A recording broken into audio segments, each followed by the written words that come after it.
Hello, and welcome to Bonus Action Heroes. Tonight we continue with our arc of Out of the Abyss in Gracklstugh. Last week we saw the party tidying up a few loose ends in the city of Gracklstugh, handed in a dragon's egg to the authorities to discover that that egg will be used to replace the current dragon, Timberchild. Watch the D&D movie if you want to see what he looks like. And that effectively Timberchild would probably be euthanized before he gets too big and too troublesome. Again, watch the D&D movie. He's probably already too big. The party. Is it the same dragon? It is. It is it? literally the dragon from Gracklstugh in the D&D film. Yeah, that's why I said how pressing was that last week when I started going about letting him free somewhere else. Yeah. I watched the film, I was like, what? It gives us an insight into what the creators of that module did in their campaigns, that's for sure. Yeah, very good. It was very good. I enjoyed it. The party had then... Eldith had made contact with Drocky, the Darrow courier, who had offered to give up the location of Bupido in exchange for passage out of the city to start a new career somewhere else because all of his employees were dead at the hands of either the party or the authorities. So they'd travelled down. Hi, Jim's mum. Yeah, they travelled down into the tunnels below the city once more. Came across a boneyard, a dragon boneyard filled with the corpses of the former red dragons that powered the forges of the great Duergar city. The party had engaged. They saw Bupido. Malice swiftly destroyed a few of the zombies. A huge zombie ogre charged into battle, yet to lay a finger on anyone, but seemingly on one hit point. With no one finishing it off. Not going to TPK us. And as they thought the worst of the fight was over, Bupido raised his hands and a rotten red dragon corpse rose up from the dead and began to advance. Slow and lumbering. It unfortunately couldn't get, unfortunately for me, the GM, it couldn't get to the party in time to mix them up a little bit, create a sort of D&D party salad. I don't know what you would call it, a meat salad. So instead it regurgitated up a zombie. So we pick up where we left off, top of the round. It is Bupido's go, but he has seemingly jumped over the ribcage of the dragon and disappeared out of view. So, next. Zombie. Where is the zombie? Can't even see where it is. Where is it? No, it must be dead. Yeah, it must be dead. Forget it. Oh, well. Next to the big animated dragon. Oh, it's the one it barfed up. So this is the zombie that the dragon regurgitated, and it is going to... it's going to go for whoever's nearest, so 15 foot. You're both going to be 15 foot. It is Malice. It is mindless. Yeah, it is mindless. So it will lunge forward at Malice and slam into you with all of its body weight. There's a 13, which I suspect misses. Yeah, it doesn't hit. It does not hit. Next up, it is the red dragon. This rotten, desiccated, pale flesh clinging to its skeleton with only a hint of red left. It will come charging in and literally foot on top of the zombie. It has just regurgitated. You see it sort of splay underneath its feet. And it is going to go for you, I'm afraid. First of all, it lunges forward, takes a bite at Rain. Ooh. There's a 16. That will fail. That will fail. You just take a step back as these huge, and the stink, there's the smell of rotten flesh and whatever it has been eating as the jaws just snap inches from your face. And as it does that, Malice, you see the tail swing round straight towards you. Can you give me a... No, it's not a saving throw. It's a 17 to hit, Malice. I don't know why it rolled it twice. That hits. Yep. Okay. The game is paused on my end, Matt. Should I just... Okay, no worries. My honor.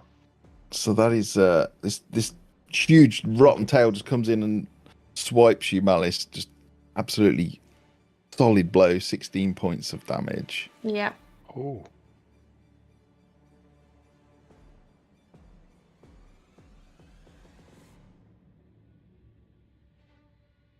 Okay. Next up, it's Ogre Zombie. 1 hit point Ogre Zombie. Surdy, you're gonna get it. Oh no. 19. I think that hits, but I'll just... It hits, meets it. Okay, 9 points of bludgeoning damage as this huge morning star just comes down. You block it, but it just pushes you down onto your knees. Drodin. I'm going to cast Scorching Ray. Okay. And I'm going to do it at 3rd level. So I get 4 bolts, and I'm going to throw them all at the Rotting Red Dragon. Okay, go for it. Because that seems sensible. So that's a 23. That's a hit. Shall I do all the attacks together? And then... You can do. Yep, that is a miss. Yes, I thought it would be. Well, that's a 14. That is a hit. And 22. That is a hit, so that's 3 hits, 1 miss. Okay, well, I have 3 rays, so I will... Pew. I will just roll another 4d6. Okay. So that is 19 fire damage.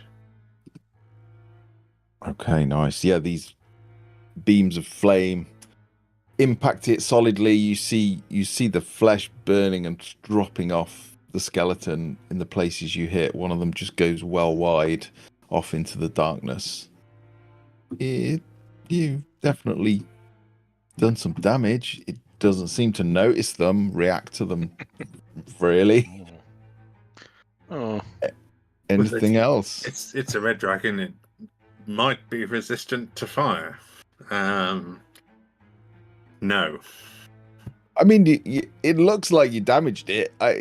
You're not sure if it's resistant, but it's just there's no reaction from it. There's no. Well, there's probably no care from it. No, it appears to be mindless. Anything else, sir? No, that's going to be it. I'm not even going to bother moving. Fair enough. Davey's in as well. Oh, Davey. Wish them luck. They gonna need it. Suddy. Well, I'm gonna just try and stick the one in front of me, get rid of its 1 hit point. Yeah.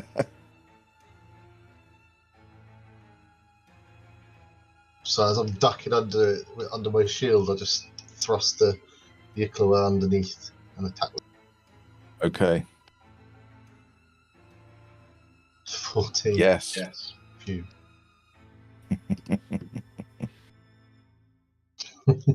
6 points of damage. Yeah, how do you want to do it? I'll just duck underneath and just thrust up and try and just get its lower jaw up into its brain. Nice. Yeah, it's already blank expression. Goes even more blank. She just and it just drops. I'll rush forward to the dragon to try to help.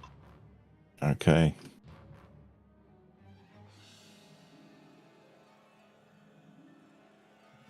I get to there. I got a second attack. Can I use that to throw my Ichla? Yeah. Is it a throwable weapon? It is. Then yes. Do I want to do it? I didn't Doesn't know go. if I did Don't one. get a 10-foot range, but it can be thrown. Yeah, I don't know if one attack was not a throw attack. I could do it. Hang on a second. I've still got something better. I think I might not because I will have to use it when I get there.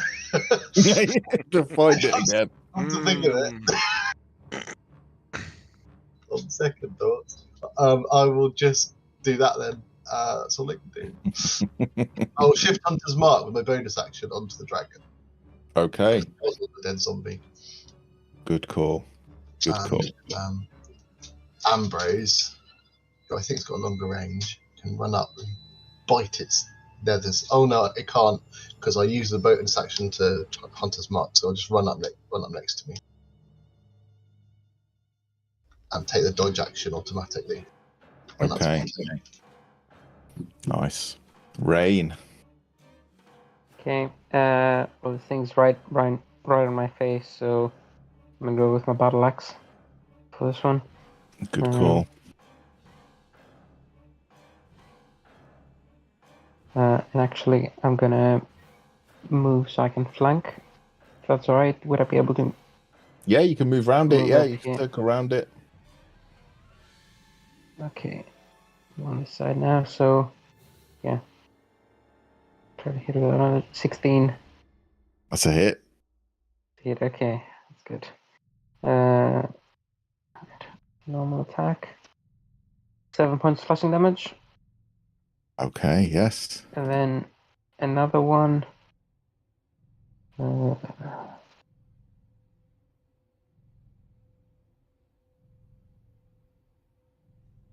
26, which hits Yes. 7.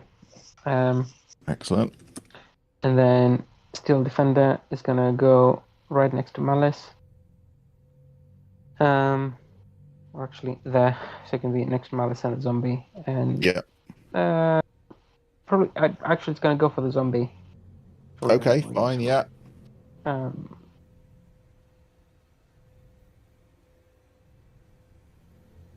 19. Yes. Yeah. That's 5. 5 points of force damage. Okay. Excellent. And just took my bonus action to do that, so I'm out. Okay. Good turn, though. Good turn. You're chipping away at it. You're slicing pieces of flesh off it. You see chips of bone as well coming away as you strike it with your battle axe. Doesn't seem bothered. Yeah, I mean, you're taking pieces off, but yeah, I mean, it looked pretty disgusting to start with. It barely seems injured at the moment. Zev. Okay. I'm going to clamber up the rib cage and sort of perch on the top. Sort of legs slightly bent just for balance. Yeah. Unsling the longbow and take a shot at the big guy. Okay. I've lost my longbow. I'll use a short bow then. You lost your longbow?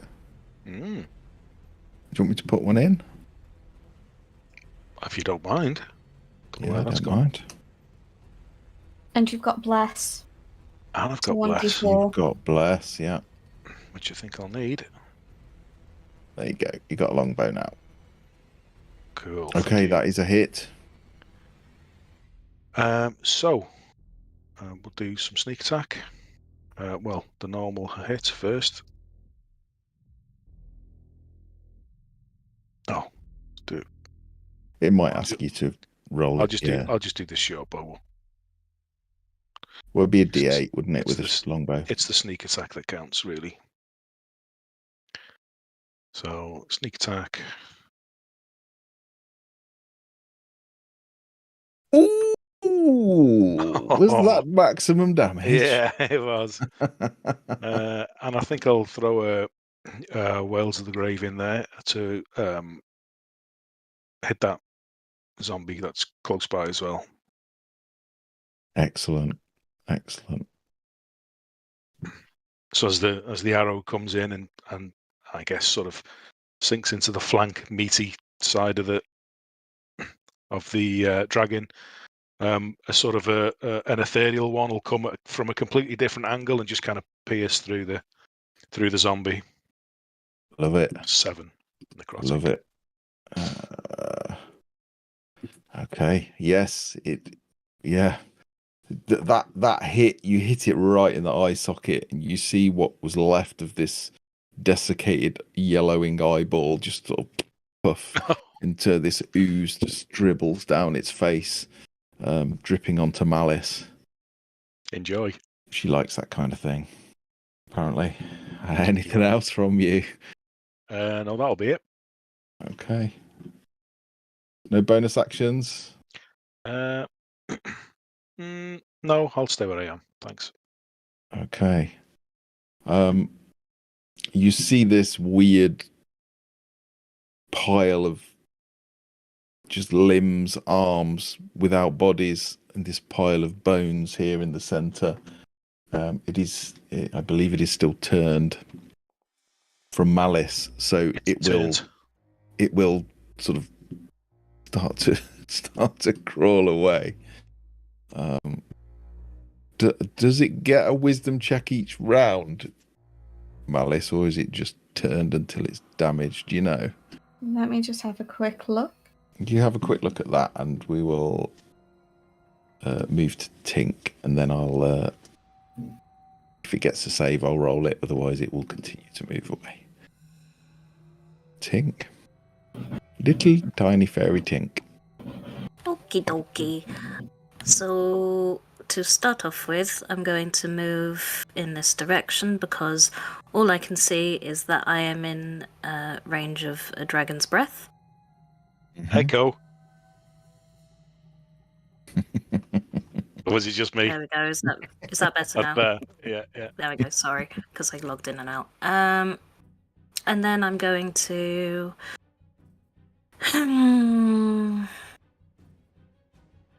Yeah, let's just do that. I'm going to burn a sorcery point. Yeah. Where is my sorcery point? Doing some good damage to you guys. This.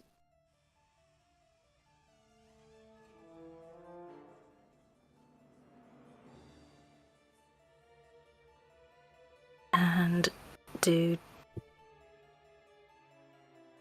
Oh, wait, that doesn't make any sense. Why did I do that?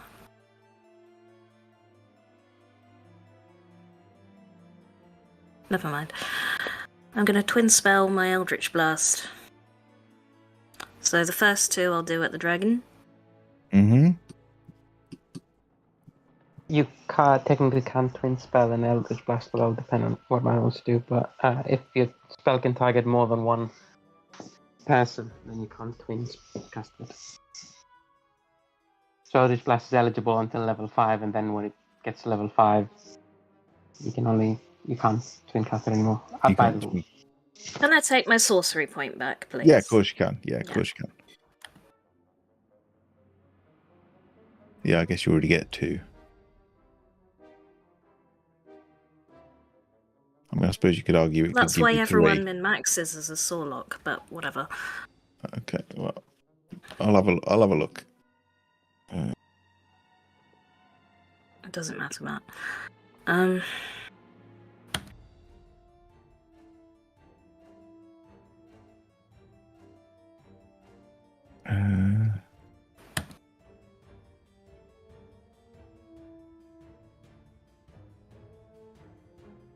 22 and a 23. Yes. They should both hit. Oh, yes.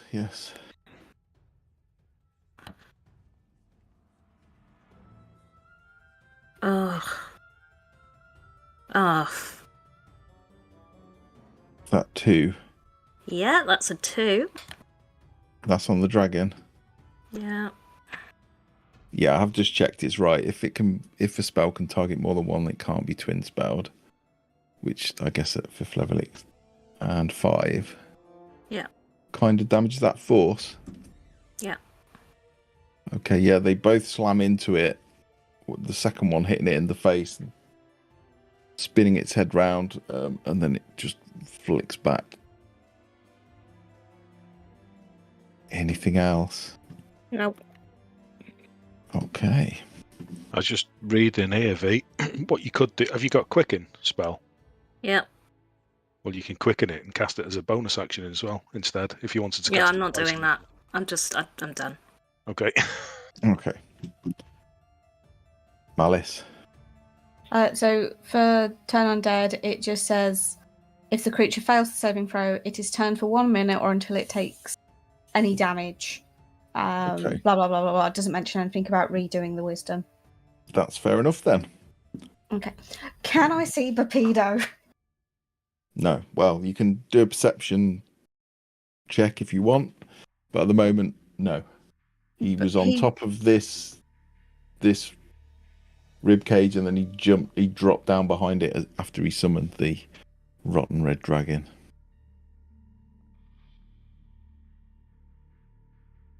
I 11. can't see him.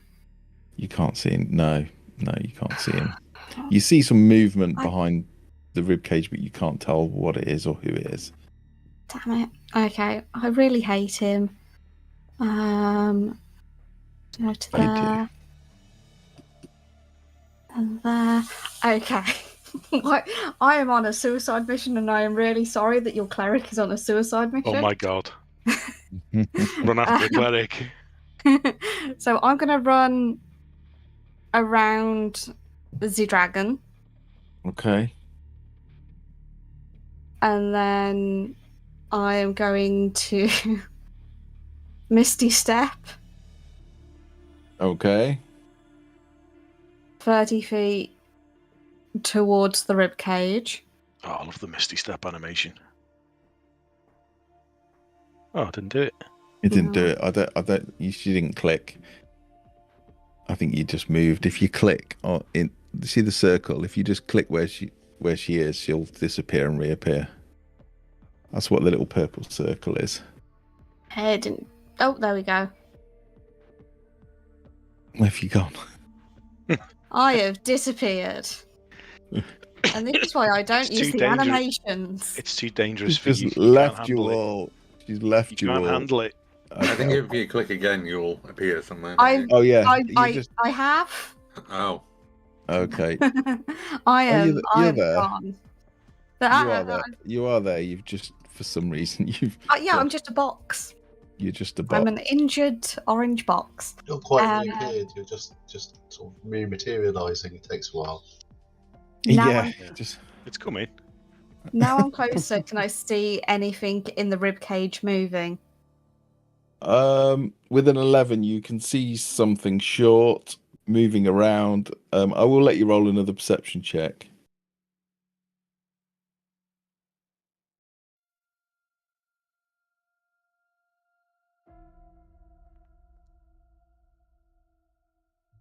Okay, 20. Rather than tell you what you see, I'm gonna just take this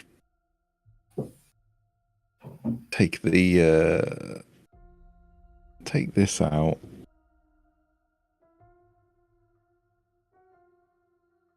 Just briefly. What the fuck? What? It looks I wasn't like spending enough. you see a little. Okay, I'll take it out again, so chat can see as well. It is a little tiny What's that? mushroom. It's more boy. It's stool. Stool. No. Or it appears to be stool. He is he just seems to be stood there, just like looking around, oblivious, and then he moves a little bit. He'll have needed to have been kidnapped. He wouldn't have Don't got fall here for by it, himself. Malice. His legs are too small. There's no reason for him to be here. This doesn't make sense. I Kill can't. it to be sure. Fuck you, Steve. I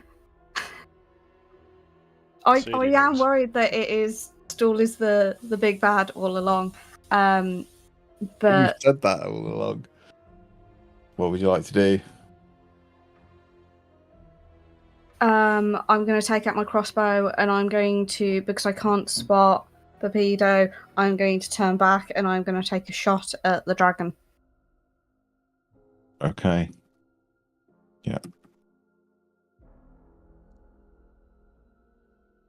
And I miss because I am not one for actual combat. What did you get? Oh yeah, okay, that 8. will miss, I'm afraid. That will miss. Yeah, you fire the crossbow bolt, and it does hit it actually, because it's not moving particularly quickly. It's not trying to dodge. It's not actively engaged, but it just sort of skims off its spine, and you just see it ping off up into the darkness above you. Anything else? No, that's everything I can do. Okay. Please, could it make the wisdom save that I forgot to do on my turn because I was learning how to play my class? Wisdom save. Yeah, what's that? Form of dread.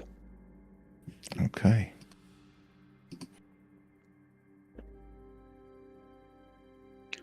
Boo. 16. Obviously, it passes. Well, it's still -4, so it might. I don't know. It might not. Okay. Apologies. Torpedo. You don't see him. Torpedo is nowhere to be seen. You cannot hear him. You cannot see him. But you will see. I'm watching that mushroom so closely. Clambering over the rib cage, struggling a little bit, doddering, sort of stumbling, almost falling, sort of steps down and walks up to you. Stool is about 3 foot tall, 2.5 foot tall. He's quite small. Looks up at you with his strange yellow eyes peeping from underneath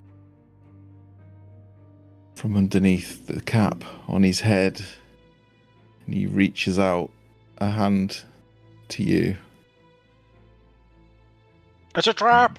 Sorry. Sorry. And you feel something pulling the life force out of you too. as Stool suddenly the illusion drops, and you see Torpedo, and he grins with this massive maniacal grin. His eyes are crazy and all over the place. It's like, I told you, join us or die. Hey, that did so much. So you need to. Everyone hates this dude, don't they? You need to roll a DC 13 saving throw. Why did I not bless myself? Oh.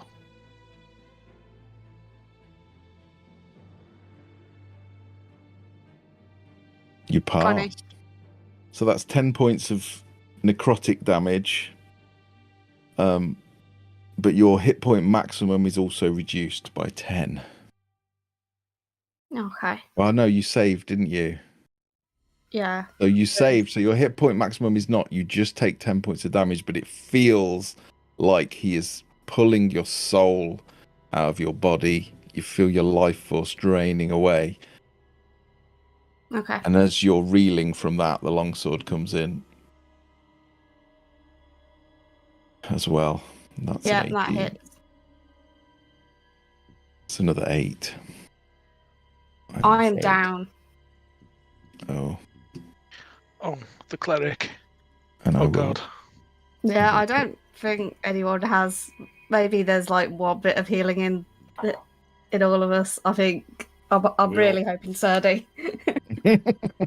We have potions, but we got to get to you. I've got a tiny bit of healing. But I'm also supposed to do damage, so maybe I'll ask. The dilemma. So you see Malice drop. You see the little stool toddle over the toddle over the rib cage, drop down, reach up a hand, and then you just see something black energy just sucked out of Malice, and then as she's reeling from that, the longsword just straight through her torso. You see the sword come out of the back, and she just drops. If I die being killed by an imposter stool, I'd feel right. Yeah. It just fits. I'm not trying to kill you. I don't want to kill anybody. Too late, Matt. Actions speak louder than words. A zombie will slam into tails. That's a 12, which I think misses, doesn't it? Yeah. It is useless, but it will move round. No, it's not that clever. It will move out from underneath the dragon, just so everyone knows where it is. And it is the dragon's turn now.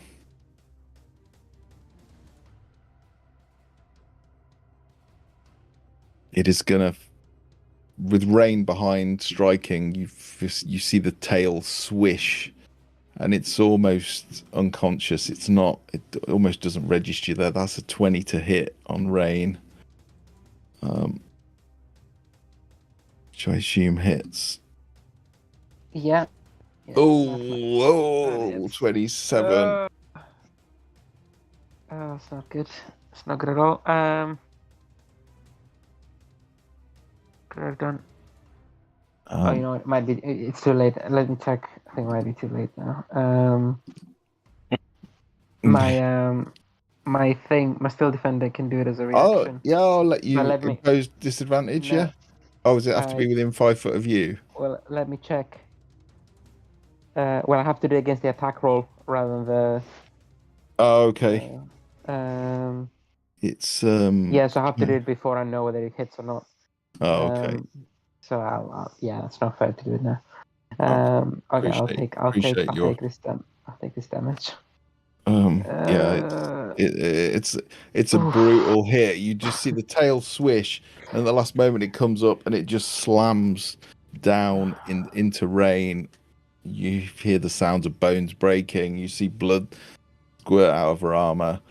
It's looking bad. It's looking real bad. And it will take a step forward and go for Serdi with a bite.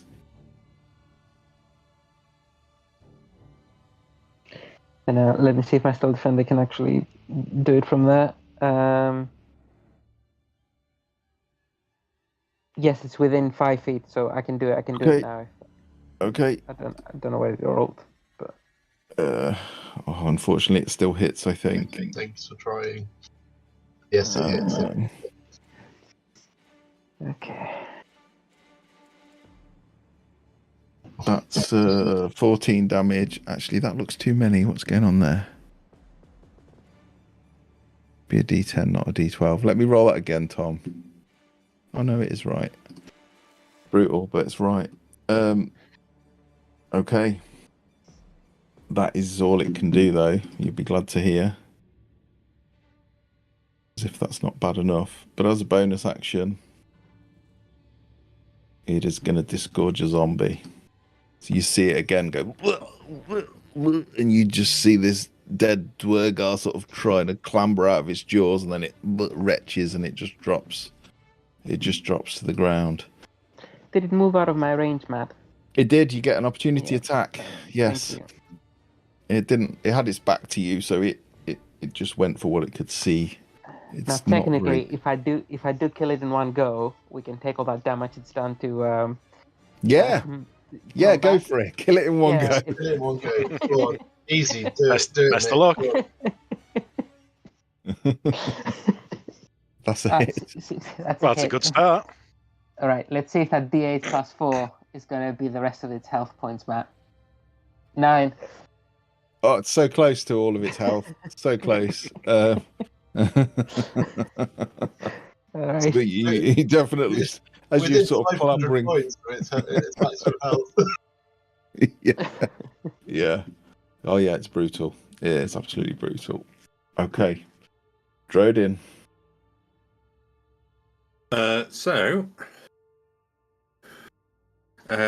My priorities are somewhat skewed with the situation. So I am going to move 30 feet next to the steel defender. Yeah. And then I'm going to bonus action Misty Step. Okay. So I can move about 30 feet. So I'm going to... Let's use the spell. And the funky animation, provided it doesn't go wrong. Bonk. Whoop. Oh, no, I also didn't reappear. Yeah, Oh, eventually. okay. Okay, where are you? There. I am right there. Did eventually. You just have to wait. It takes a while. Yeah, it just takes a while for me to stick you back in. I don't know why I've broke that, how I've broke it, but By magic, you'll reappear. there you go. There we go. Look, Thank you, sir. And I guess I'm just going to reappear with the use of a mind sliver.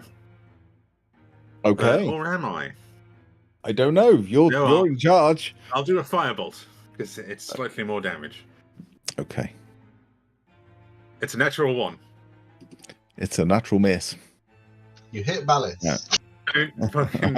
I'm not that mean. Or am I? No, I'm not that mean. No, I can't do that. She's on the ground. Like you're not going to hit her. Anything else? You do stand on her fingers by accident. I misty step onto her hands. Like, oh, sorry.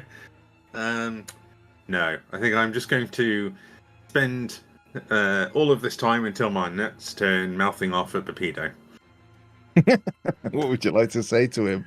I'm just going to call him a rather daft-looking gaunt prick who's got a very inflated sense of ego and absolutely isn't all he thinks he's cracked up to be. He will. Drow will know all about that. Oh, I'm absolutely worth every penny. That's not the correct way I should phrase that. Sturdy. What kind of drow are you? Alright, Darzen snuck in a little bit there. Sturdy, you're up. Oh gosh. Okay. Well, I've got a big dragon in front of me, and I'm not sure if you can see that Malice is down through the big dragon in front of me. So I'm I bet you wish you'd brought Derendil with you now. Sorry. Where is Derendil? Did we leave him on the boat? Forgot what happened. No one said they were bringing. Wasn't he? He was what? Wasn't he too big to get into the hole, or there was some reason? I don't know. Oh! And choo choo! And Ambrose is going to use the reaction to charge it with acid. Nice. Okay. Mark, so that is 4d6 plus the damage of the actual attack. Okay. Do it. It's a lot of d6s. Do it. Yeah, Steve, you can do that better than I can, Steve. Steve, do it. Do it. Oh. Ooh. I'm angered now. He's got to be going down. He bit me. Like, yeah, as you. Again. What does the acid attack look like? Is it?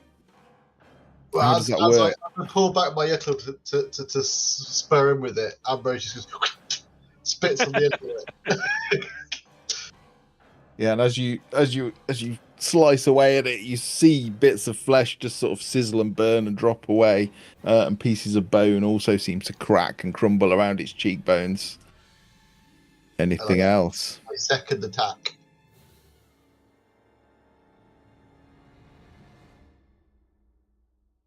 It's just That's a hit. Now.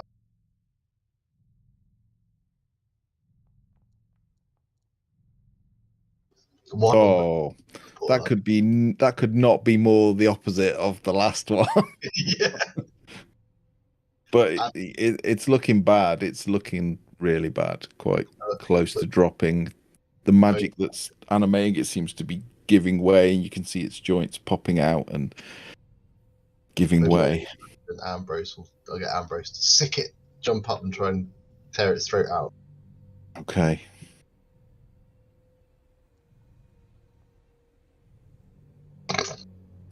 That is it. It jumps jumps up. Ambrose jumps up and grabs onto the flesh that's sort of loosely. It's like a old leather curtain just hanging off its throat, and it just comes away, and you're not sure if it does any damage.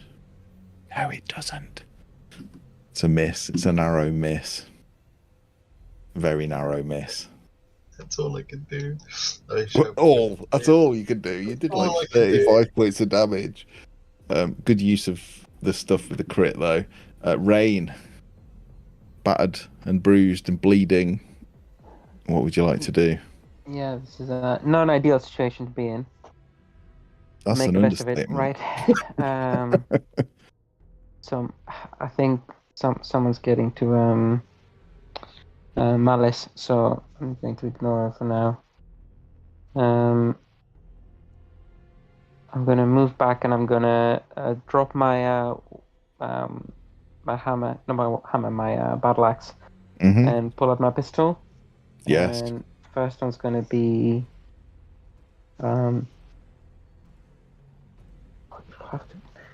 as bad as it seems, it'll have to be an attack against Torpedo. Okay. I'm gonna you guys really do not like Torpedo. 11. Oh, that is a miss. It's a close miss, but he seems to see you taking aim. Bless as well. Oh no, bless. you're right. D4. This could make the difference, actually. I'm 13. down, so bless isn't there. Oh yeah. Oh. Mother. It still would have missed. If it makes you feel better, it still would have been a miss. It doesn't, because I have another one. I'd like that one to have bless as well. Right, I'm gonna go against Torpedo because I don't want him to be. Well, as long as he's there, Malice not gonna be able to get up. Yeah. So, yeah.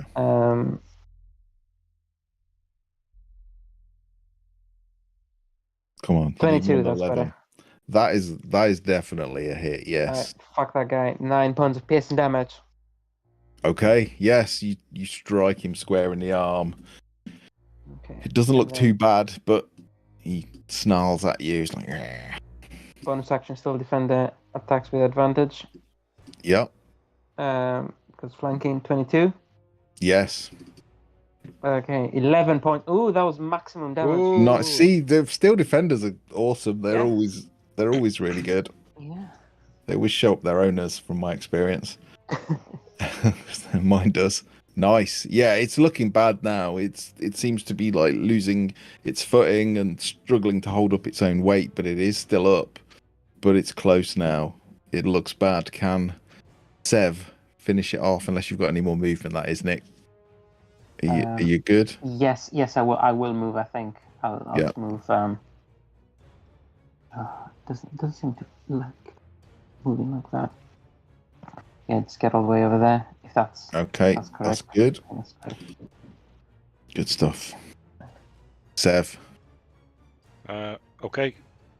You can see Malice down, Drodin trying to help her. The dragon seems to be struggling. It's buckling under its own weight. There looks to be I'm not sure enough is the correct word, but quite a few people heading towards Malice. So I'm going to try and take care of this big threat here, because while it's up, it's going to keep vomiting zombies up. So I'm going to attack that. Okay, what's your 14? Yes, that is a hit. It's big. It's not hard to hit, thankfully. It is big. It's a big. Ooh. Should we get a max? Little cheeky sneak attack as well? Or?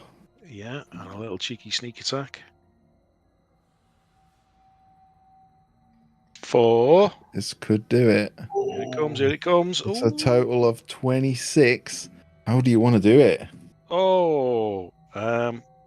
So the eye that popped first time round made an opening.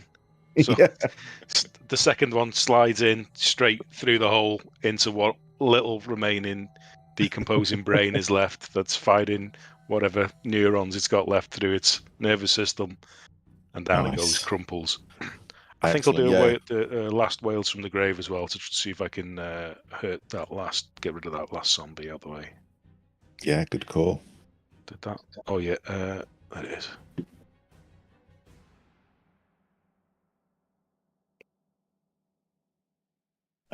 7 Is necrotic. there a saving throw, is it? Or is it just... No, it's just a...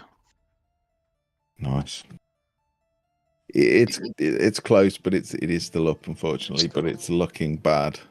Okay. Why has it left a big white splat? I wonder. That's what dead dragons leave. Yeah, it's known. Okay. And that's going to be it. Anything I'm else? going to stay there just in case. Okay, any bonus actions or? No, going to stay there Okay. and do nothing else. Zombie limbs is just gonna keep going. You just see this weird swarm of arms just like crawling over each other and like dragging themselves across the floor. It's properly weird, and they just head off into the darkness. And I'm gonna say that they're out of the combat now. Tink.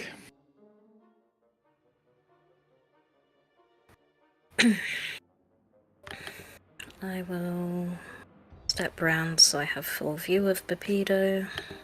Mm-hmm.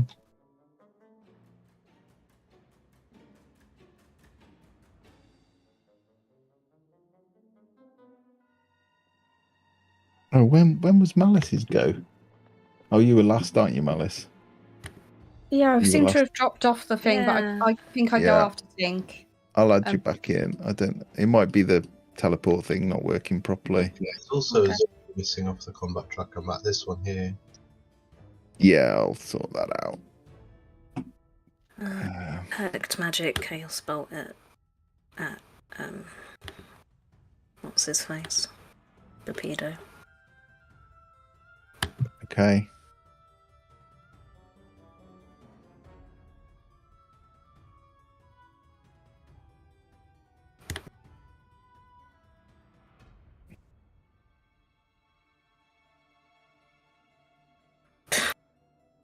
What did you get? 11 against Pepido is a miss, unfortunately. It is unfortunately a miss. Okay. Next up. Oh, okay. No bonus actions. Any other movement? No. No. Malice, death saving throw, please.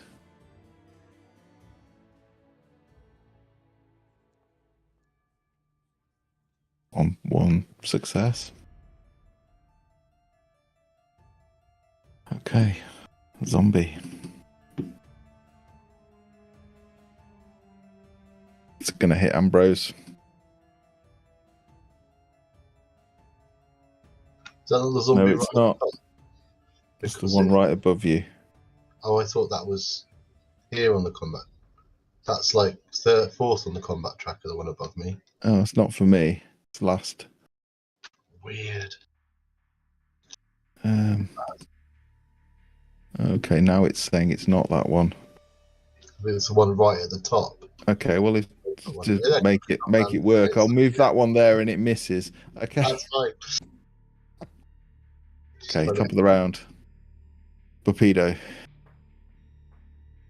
He will sort of look down at Malice and just step on her corpse. Come forward. Not a corpse yet. Well, as far as he's Corpsey concerned, it is. as is, and I remember I'm still wearing like the skull mask. Just to, Yeah. Does that do damage? Because that's weight on a frail body. No, it's not. It's not any damage. It's just he's literally showing you no regard. Oh, that's fine. It's a corpse. It doesn't matter. And he will swing at Drodin with a long sword. That's a hit. That's a 17.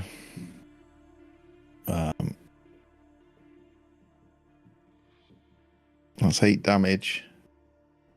And then with his empty hand, he will just reach out and aim at your face, and you just feel it. You just feel the life energy being sucked out of you.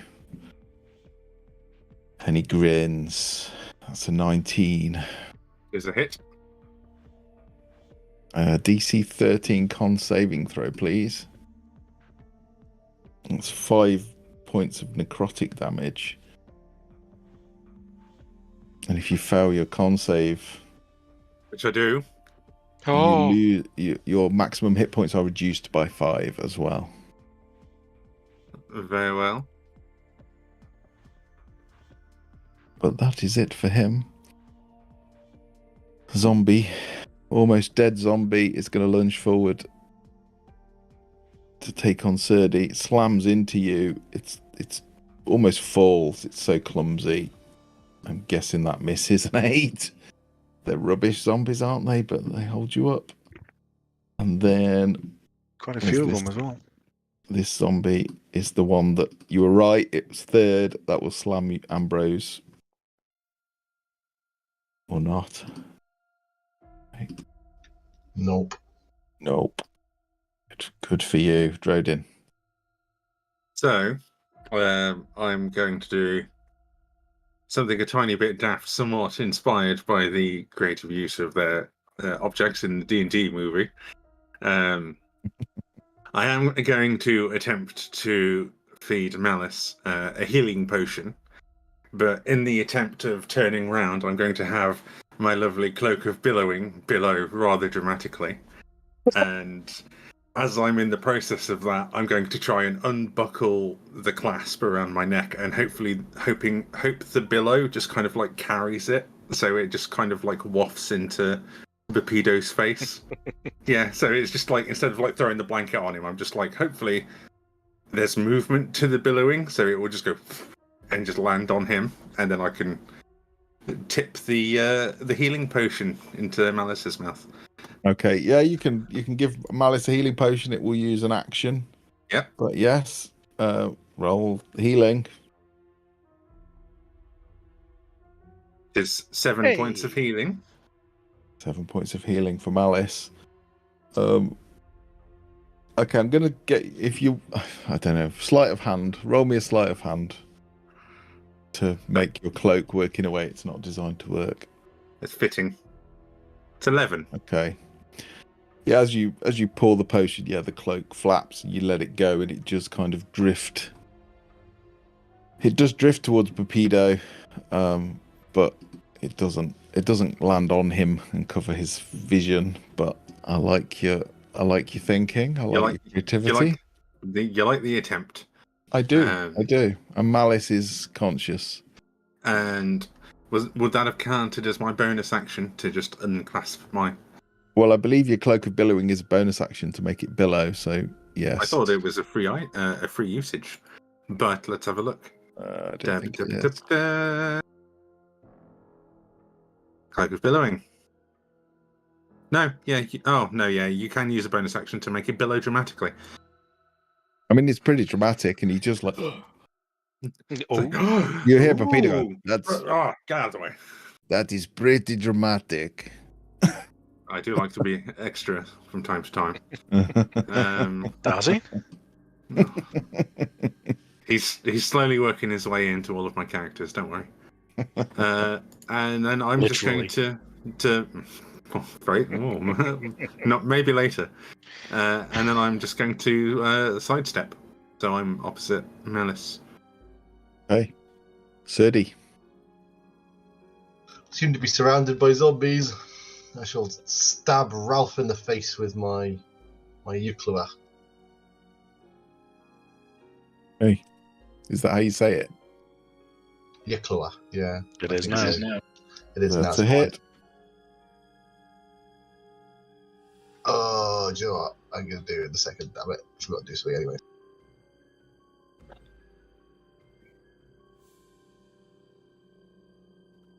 Ten.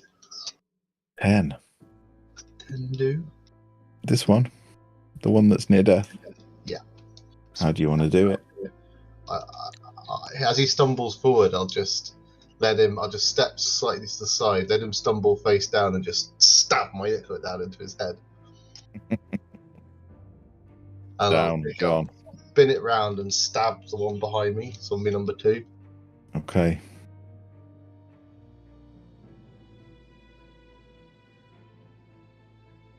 I was getting scared there, you guys.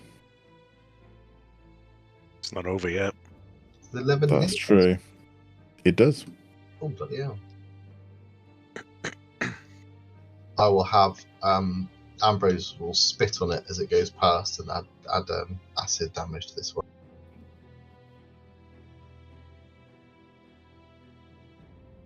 $13. Okay. And You then see the flesh like melt away and drop off its skeletal form, but it is still up. and I'll get Ambrose to attack Spewit at the top. Okay. Spew it. Yeah, it was Ralph and Spewit, the two ones that got kicked out by the dragon. Like it. Oh yeah. Oh yeah. Tell you, always the pets and the steel defenders and whatnot. Yeah. Okay, how does Ambrose want to do it? It just jumps on top of it and tears its throat out and shakes until its head drops off. Okay, nice. Anything else? That's it. Say good boy to Ambrose. Nice.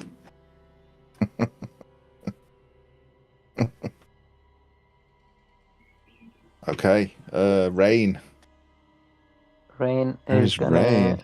insist on Pepito, which is over here. Yeah. 14. Yes. Just Okay. about. Alright. Trying to shoot between Malice and whoever that guy is. It's me. It's Jordan. Jordan, got a- okay. It's got a new face, updated face. Right. 11 damage. Okay. Got another one. Yep. 25. Another 9 points of damage. Okay. Is that magical damage? It's a magic weapon, if that matters. Okay. Yeah, it does. So yeah, it would be. Okay. Yeah. Yeah, he's looking bad. He's And injured. then still defender, gonna go up to the zombie and just boop it, but from behind. Okay. 17. Yes. Boink. That's 10 points of damage. Nice. Oh yeah. Yeah, it's blooded pretty much straight away. Is that everything? That is everything, sir. Thank you. Nice. Sev. Okay, he'll slide down the rib cage like Fred Flintstone. Yeah, but do. And run and slide on his knees like the kid at the wedding. Hyperactive kid at the wedding, and whip out his rapier and just slash it. That zombie at the back there. Go for it. Rapier. There we go. So it'll be advantage. It will. Yes. There we go. Nice. Okay. With a sneak attack.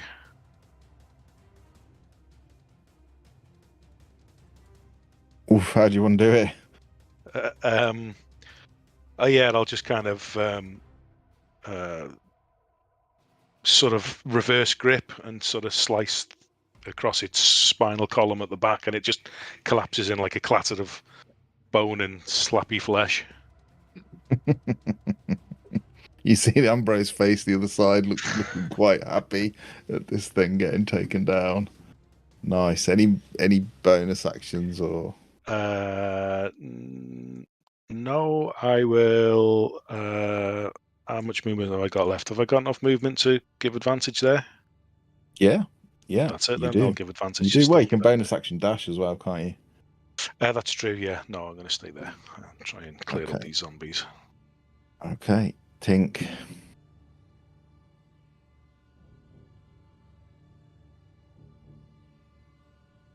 I'm just gonna try and Chaos Bolt Pepito again. Okay.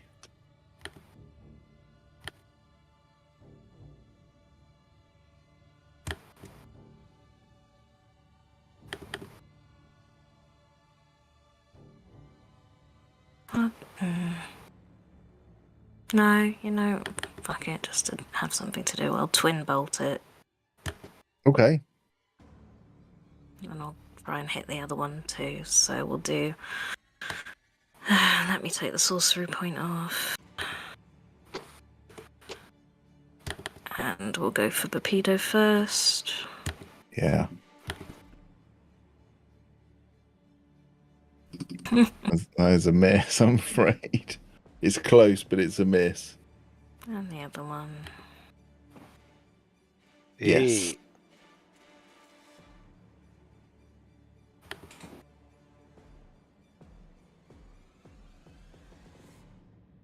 Is this the one that's between that one? I'll see what you're doing. The one between Sevatar Yeah. and How do you want to do it? that's a 3 or an 8, which makes it a fire or thunder. Well, we'll go with thunder, so this just loud blast of energy just propels it back and it skids along the floor. Okay. Yeah, crack of thunder and just shatters into pieces. Pieces go everywhere. Anything else? Any? No. No. Malice, you come to on the ground. You can see Bapido stood over you, stabbing at Drodin. I know that the dragon was animated, but are there any like bone shards still like on the ground? Yeah, you're literally like lying across a piece of dragon wing. They're Okay, quite big yeah. bones, but there is bones, yeah. I'm gonna try and if I'll spot a bone shard, and I'm gonna pick that up and use it to make a dagger attack Okay. with vampiric touch. So I'm gonna grab on to Bapido, and with the other hand, I'm gonna try and slam the dagger in, and I'm gonna try and use that to like claw my way up him, back to standing. So let's see if I make this hit. Yeah. Vampiric touch. Is that a hit or is it a save? So I've got to make a melee So it's an attack roll. Yeah, great. Yeah, You get advantage. Oh. You do get advantage. So I moved to the opposite side of you purely to give you advantage. Yes, I had remembered that and then forgot it. And I don't know if it's going to do me any good. No, it's going to do me no good. Oh no. Yeah, you're still groggy. You're getting your breath back. You're feeling dizzy. You grab the piece of bone and you cast the spell, but your vision's blurry. You miss, unfortunately. Spend that spell, which is annoying because it's my highest level. Oh no. Oh, one sec. That has a separate attack. Oh, no, it doesn't matter. It's spent. It does say that it lasts for 1 minute and you can make the attack on each of your turns. So it's not not completely wasted, but it's a good chunk of my turn. Yeah, do you want to do anything else? I think you can use a cantrip or anything else you've got a bonus action for. 1 second, I have another bonus action.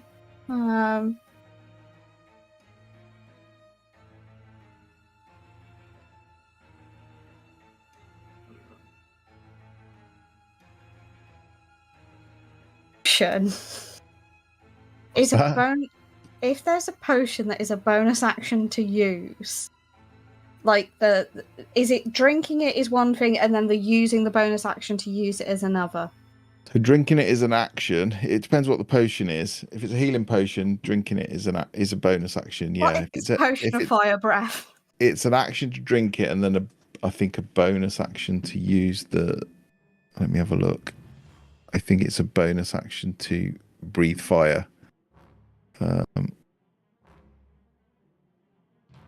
after drinking the potion, so it is an action to drink it, but it's a bonus action to breathe fire. Okay. Up to 3 times. I'm sorry. It's okay. No, that's all I can do then. I am useless.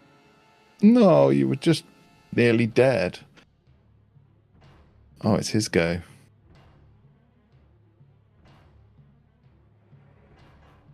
Who do I go for? There's Rain, there's Drodin. Oh, do I make a run for it? Drodin. Hello. Oh, both of them. Life drain. That's a miss. It is a miss. Few for you. He's so happy about He failed to hit the wizard. This never happens. That's also a miss. Wow. Not a scratch. He's not doing good. He's starting to lose his confidence, that invincible front that. that he I'm puts invincible. on. He's started to doubt it. Drodin. I'm going to cast Shadow Blade. Okay. So I will get like a black flame ethereal blade appearing in my hands, which is partially invisible if we are at least in dim light, which would normally give me advantage. It is dim light, yes. I know part of the reason I took it is we're underground. It's always going to be dim light. And so I'm going to attack him with advantage, Mm-hmm. which is 25. Yes. And it is 2d8 psychic damage. Okay. Go for it. So it's 8. Okay. Which isn't as good as I was hoping for. But it's better than nothing. It's not terrible. He's looking badly hurt now.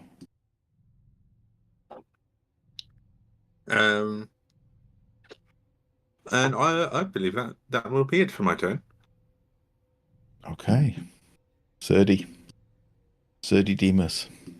I'm going to run in, use my action to dash. Okay. Run round the back. Not getting in his way. And as I'm running up, I'll grab my healing potion and plug it. Okay. As a bonus action, that's all right. The healing potion, I'm happy as a bonus action,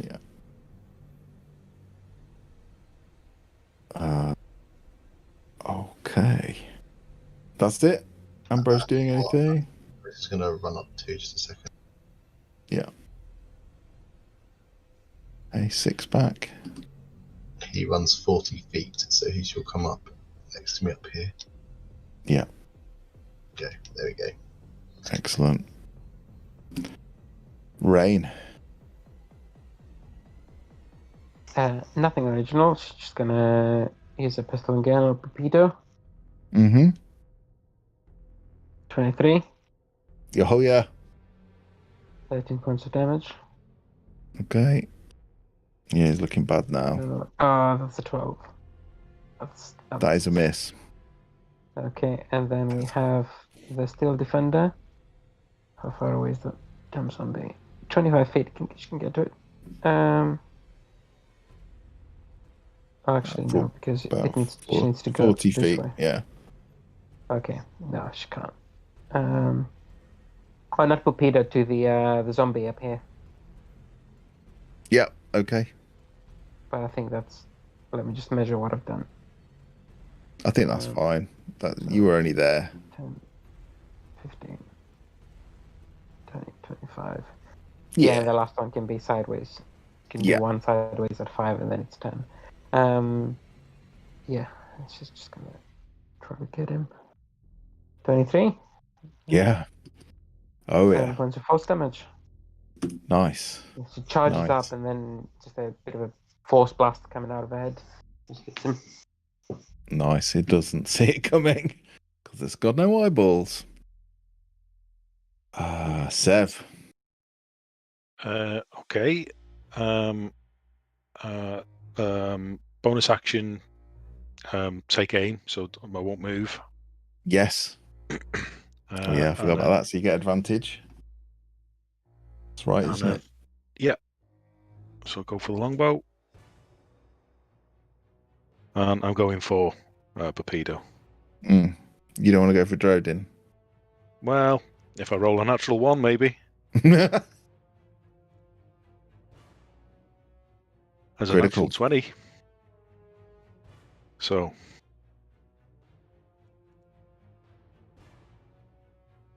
Oof. 13 with the bow. Yeah. And then sneak attack does. With a critical. Ooh. 28. Ooh, yeah, how do you want to do it? That's a lot of damage. Yeah, how do you want to do it? Oh, how do I want to do this? I think I want it to just go through his throat. Yeah, And him to sort of not realise for quite a second. And it'd be sort of in the middle of some kind of imperious speech before suddenly realising he goes a little bit lightheaded and down he goes. He will be like, you haven't seen them. And you just hear his voice get cut off silently. And he sort of grabs it. His eyes go wide. He drops to his knees. And he is dead. It appears. And there's only one zombie left, so if it's okay with everyone, we'll just assume that you murder that. And we will end the combat. As I see him drop to the floor, I'll just reach out and touch Malice's arm and cast Cure Wounds on her. As I turn and look at Sev and say, "Good shot, sir."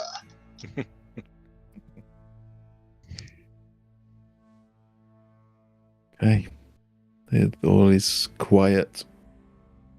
You hear no sounds, just a gentle gargle of Torpedo choking on his own black blood. I'm going to go and recover as many arrows that aren't broken and that I can find. Can I search Torpedo's body? You can, yes.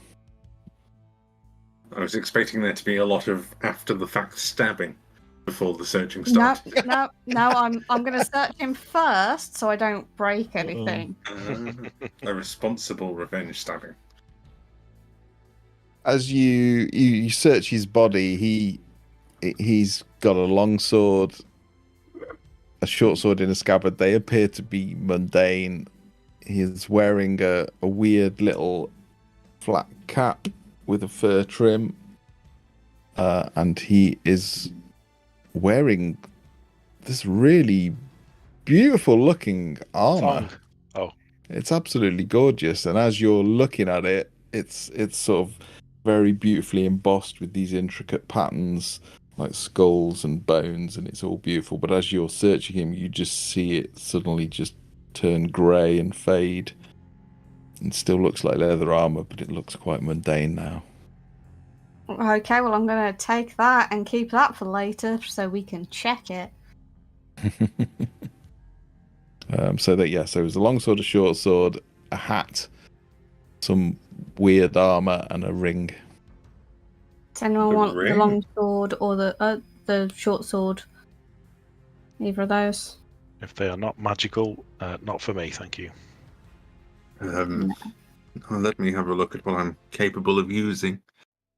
I'll take the short sword, considering I know how to use those. There you go. Sure. I'll keep hold of the ring and the armor, so we can get back to the ship and figure out what they are. Sure. And then, if no one is going to object to this, can I animate Dead and have him as my little corpse puppet for a day? Sure. No objection from me. Oh, that's... He'll probably just get up and dream. That's rather macabre. But... You'll notice that just one of her hands starts kind of moving in jerky actions, and in response to those jerky actions, it just kind of starts to stand up. Well, still needs some practice, and this seems only fair. True. Very true. Good point. At least he's not smelling yet like these others. No, we'll get rid of him before that happens. A little cretin.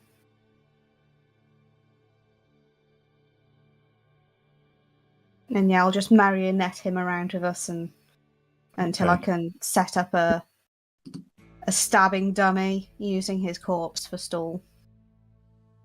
Just in case of how it looks when we return to Gracklstugh, how much does it look like a... Could it be mistaken for an alive person walking weirdly, or is it very much, well, that's a dead person? I mean, Weekend at Bernie's him. That's what I was just thinking. He does look. He looks ill, and his face is expressionless. He was a bit crazy looking, but yeah, Just let's walk around him so he's not so obvious when we're on our way back. I'll just put the cloak of billowing on him, and then put the hood up. No one will really look at him now. Nice. More practice she gets with like puppeteering him, the less jerky the movements get. Is there anything else of interest down here? Yeah, this throne thing has got weird glowy lights around it. Yeah, anything magical, Rain's gonna insist that she investigates it thoroughly before anyone messes with it, just in case it explodes or teleports us. Okay. Again. Sure. How do you approach? What would you like to do?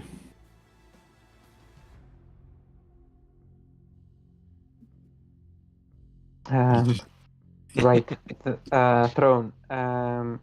So here, yeah. Yeah. Do I see anything on it? Are you standing? Distance? Are you standing back there? Yes. You can see body parts, chopped off feet, hands. Okay. Heads. Okay. Mechanical mage hand from my wrist. Yeah. Just lies out. It's like a thing with a like a pincher. And I can just kind of pick up a few of the bones, have a look at them from a distance again. And just interact with it from a distance and have a shift through.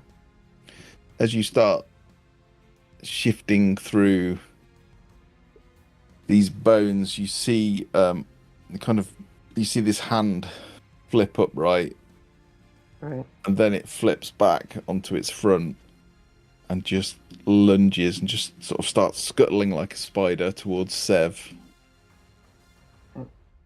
What would you do, Sev? The severed hand. I'd try and stab it.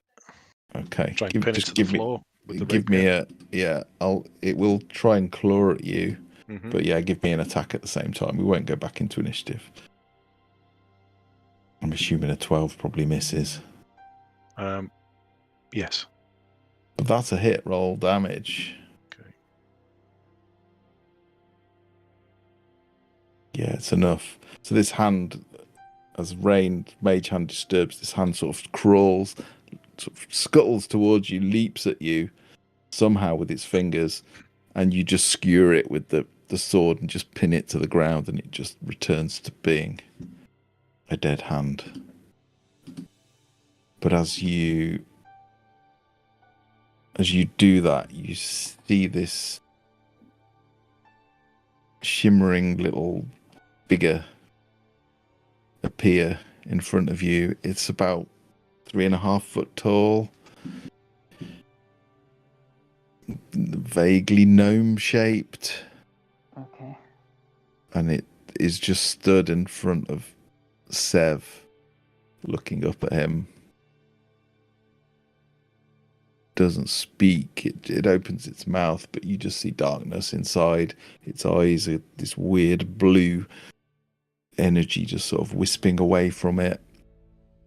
And it just points down at the hand.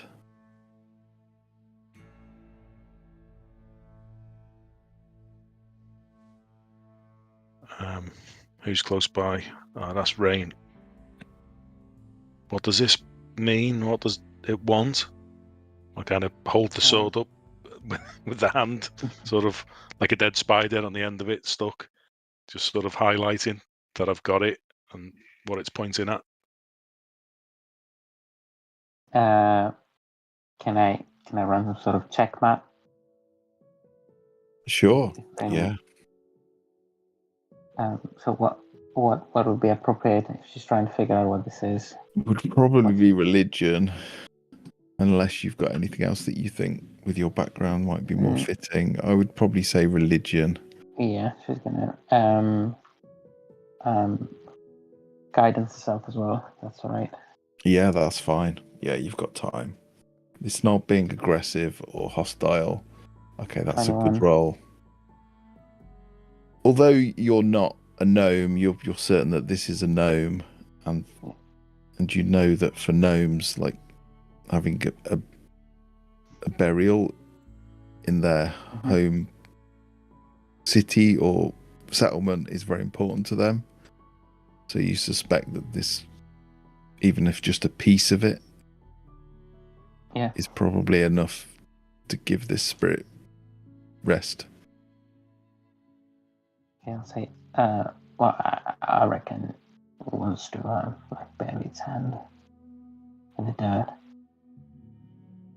But you think it would probably be wherever it was from that it would want to be buried, which is probably a gnome settlement. Take it into its homeland. If we promise to do that, maybe I shall piss off. Are there any gnome settlements down here that we know of? Blingdon Stone. Have we been there? Not yet. Right, okay. If someone mentioned that location, I'll say, say to her, you want to take it there? Would that be all right? As you say that, you just see it raise its hands up like that and just bow its head and then just dissolves into nothing. Cool. I don't want it in my bag. Just saying. I'll take it. I've got worse things in here. I've really got at least like 3 or 4 things I could explode at any minute. But don't tell the others. Yeah, Sure. I'll take it and put it in my bag. Okay. And then go recover my padlocks as well, my fancy padlocks.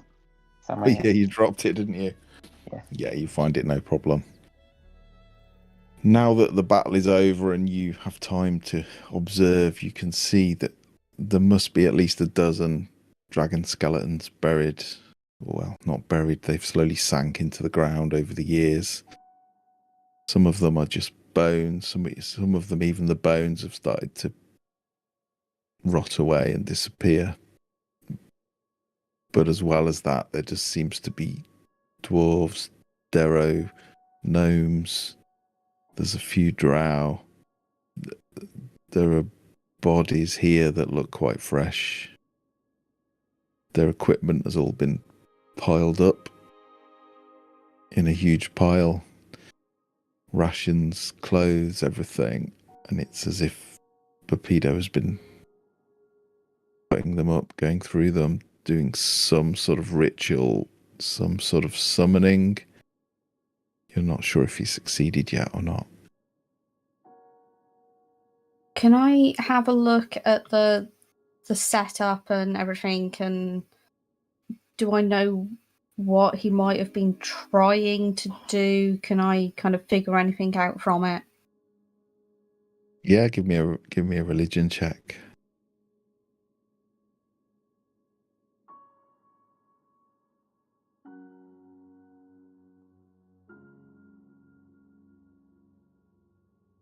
Okay. With that roll, you don't know if you succeeded or not, but you've heard tell of demonic rituals and that Orcus, who you know from your vision, Papido was allied to. Generally, Orcus required sacrifice and souls and blood and carnage. Things to raise from the dead, things to create an army with. You suspect Papido was trying to draw Orcus's attention on Gracklstugh. You're not sure if he succeeded.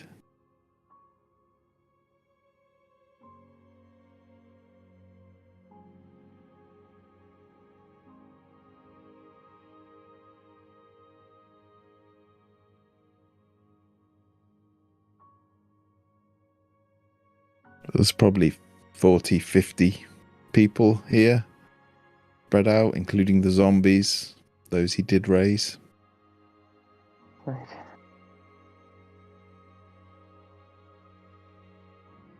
I mean, they're so butchered that you can't tell which bits are one person and which are another. It's horrendous.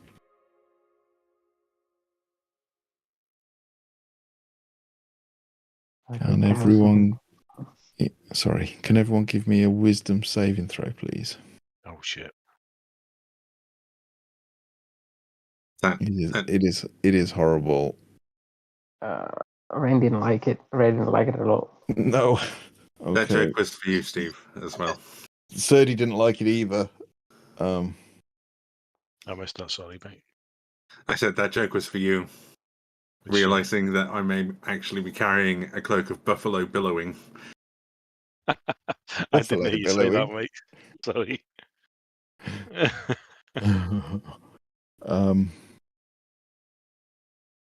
Goodbye, horses. Okay. Oh, I didn't like it either. 6.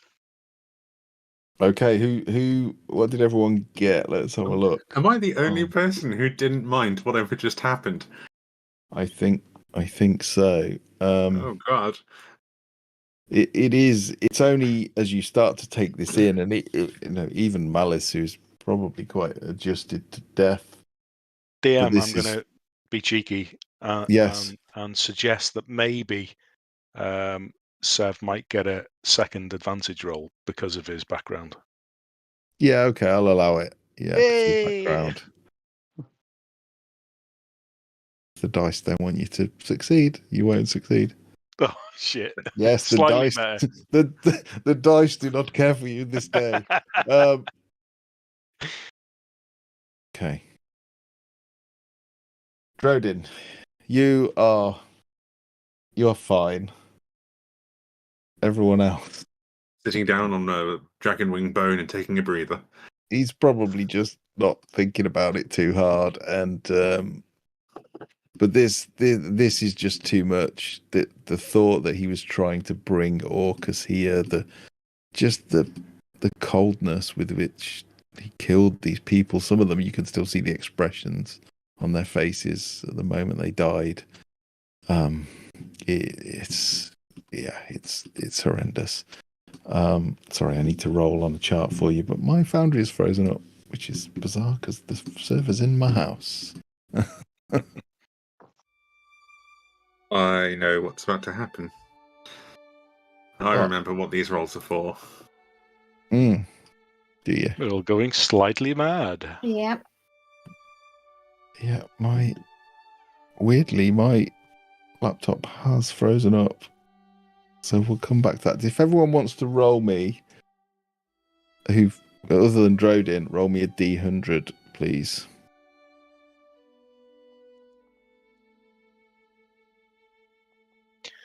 $61. Ooh, 94. I rolled a 9, which I'm sure is good. Okay. Low is good. You're fucked, mate. Well and truly. I don't know how to break it to you, pal. It's very weird. I don't know what's gone on with my PC. We will come back to that. I might need to reboot, but it won't affect the stream. And I will tell you what all of your effects are, but what else would you like to do?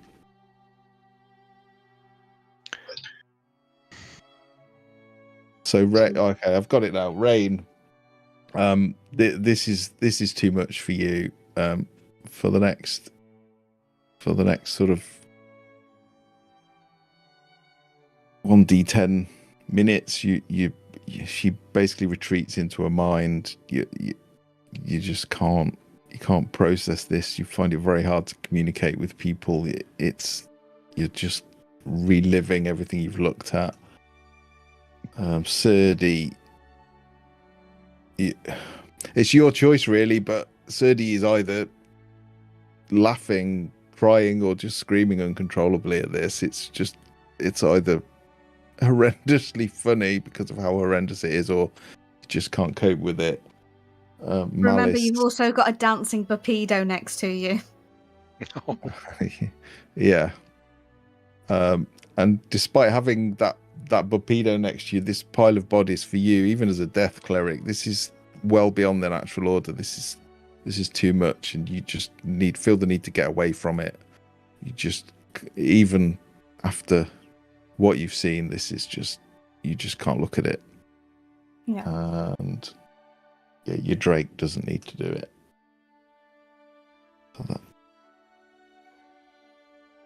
So probably for the next 10 minutes or so, it's not permanent at this stage. What would you like to do? Well, what about Tink and Sev? What did Tink get? 94. Tink got a 94. Yeah, I can't scroll down at the moment. I'm gonna have to reboot my PC. So I will tell Tink and Sev in a moment. Is there anything else to that with this amount of bodies and carcasses? Yeah. I guess I'd just until anyone decides that they want to move away, I'll just kind of kick some limbs and things out the way and just mooch around, see if there's anything of value. Give me an investigation check. Investigation. There we go. Okay, that's 19. good. Yeah, you find a pile of equipment, and it's people's purses, it's bags, it's necklaces, it's rings, it's all mundane, except for a bag that seems remarkably clean considering the blood and gore everywhere. So you find you probably find about 210 gold, about 35 silver, and this bag, beautifully made bag. I'll kind of just brush the remaining dirt that's left on it. I know it's not dirty, but dust and whatever off it. I'll just keep it for now. Just sling it over his shoulder, and I'll get the handful of coins that I've found. It's for the party funds, whoever's in charge of that. How much was it? 210 gold, 35 silver. Are you looking in the bag? I hadn't done, no, but I was going to wait because it seems to me like it's magical. I was just going to wait until somebody could identify it. So no, I'm not going to look in the bag. Yeah, I can have a look at that, Matt. I can also identify. You want to do it now? If anyone's available. I'm perfectly available. If anybody wants to take a rest, we can do it during a rest, or if anyone's a bit worse for wear, just in case something happens, or I can do it with the rest. Yeah. I think we should probably get out of Yes, here. I think getting to the boat would be wiser. Yeah. Anywhere but here. Look at all these bodies. And as he's crying into Ambrose, he just casually, nonchalantly kicks off the skull of a dwarf and bends down and touches the wing bone of a dragon.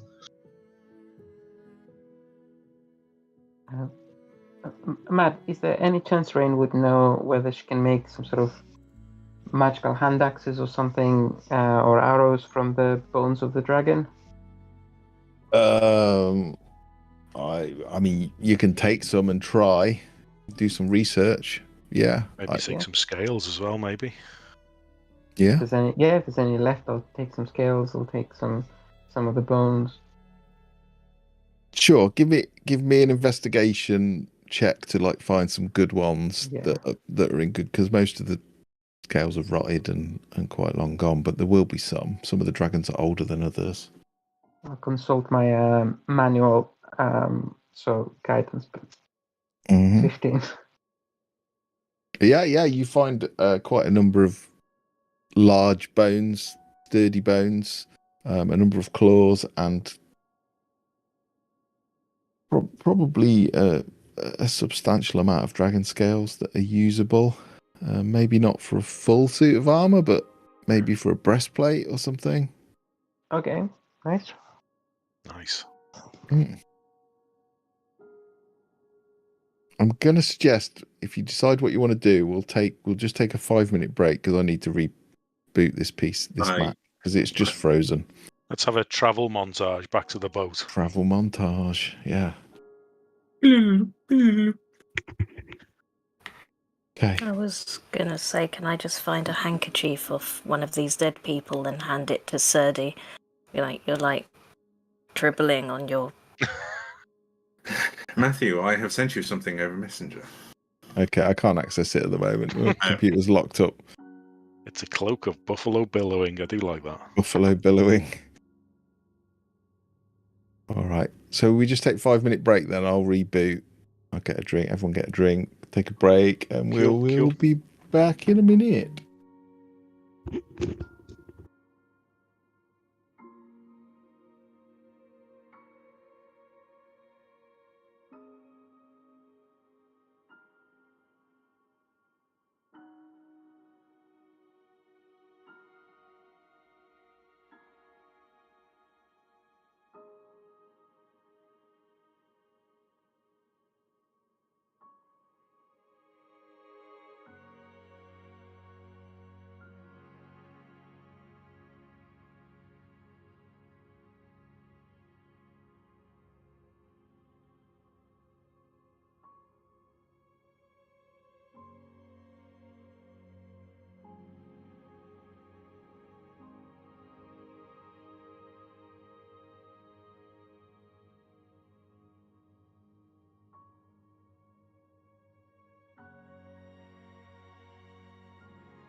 we shall return. In the shadows.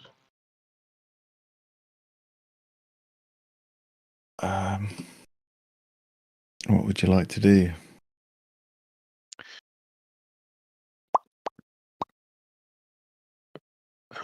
Well, back to the ship, wasn't it? Or did you want to have a short rest here? No, we should probably get back to the ship. And we some try of you- and disguise zompedos best we can. Yes. You all look a tiny bit shaky, so perhaps remaining here for a period. Malice is wouldn't be already wise. walking off. And Malice is already walking, so we should probably go right now. Yeah, I am here if anybody needs to hold hands for emotional support, even though I'm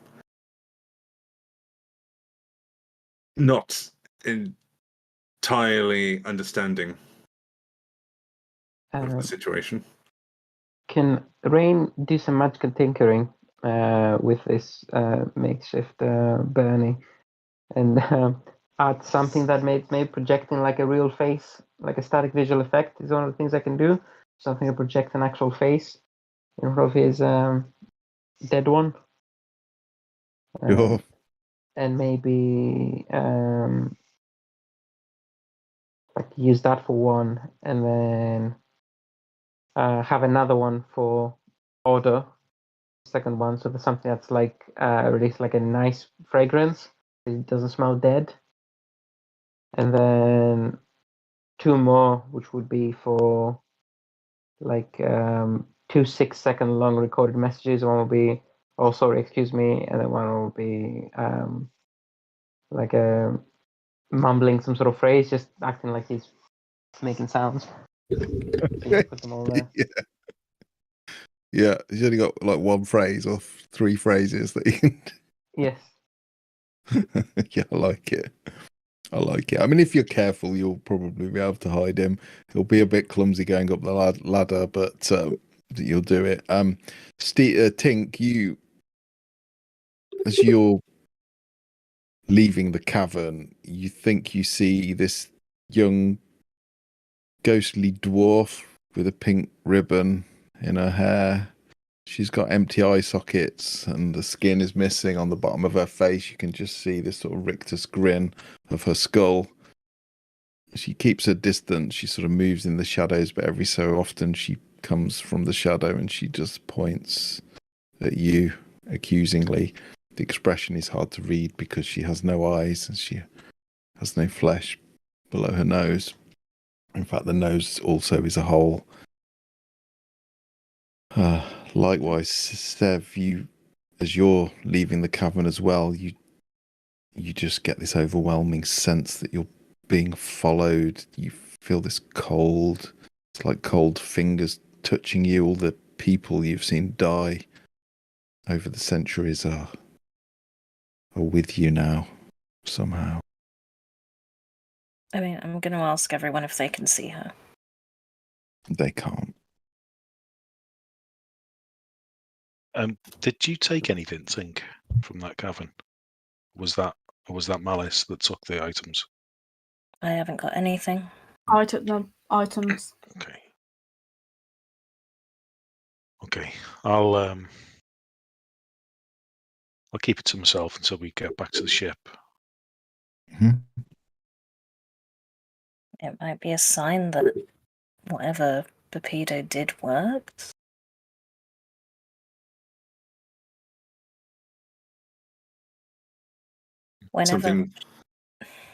Carry on. I'm sorry, Dick. Just whenever I see her, she kind of helps me, and this one, you can't see her, so I look crazy. Just looks kind of mad.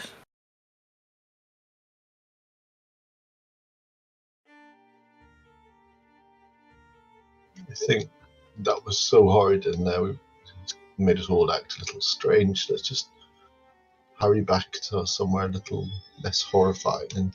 Well, I'm fine. Rest.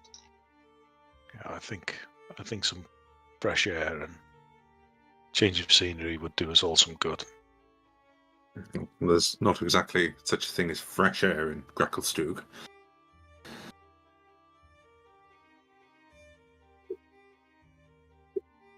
Fresher than this place. Yes. Anyway, what's with the other... We'll go back to the boat and rest for a moment.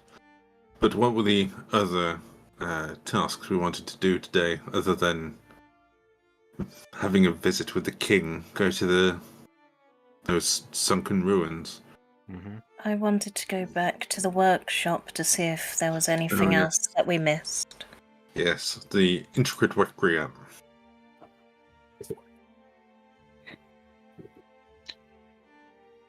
I'm sure Can we do that before we go back to the boat?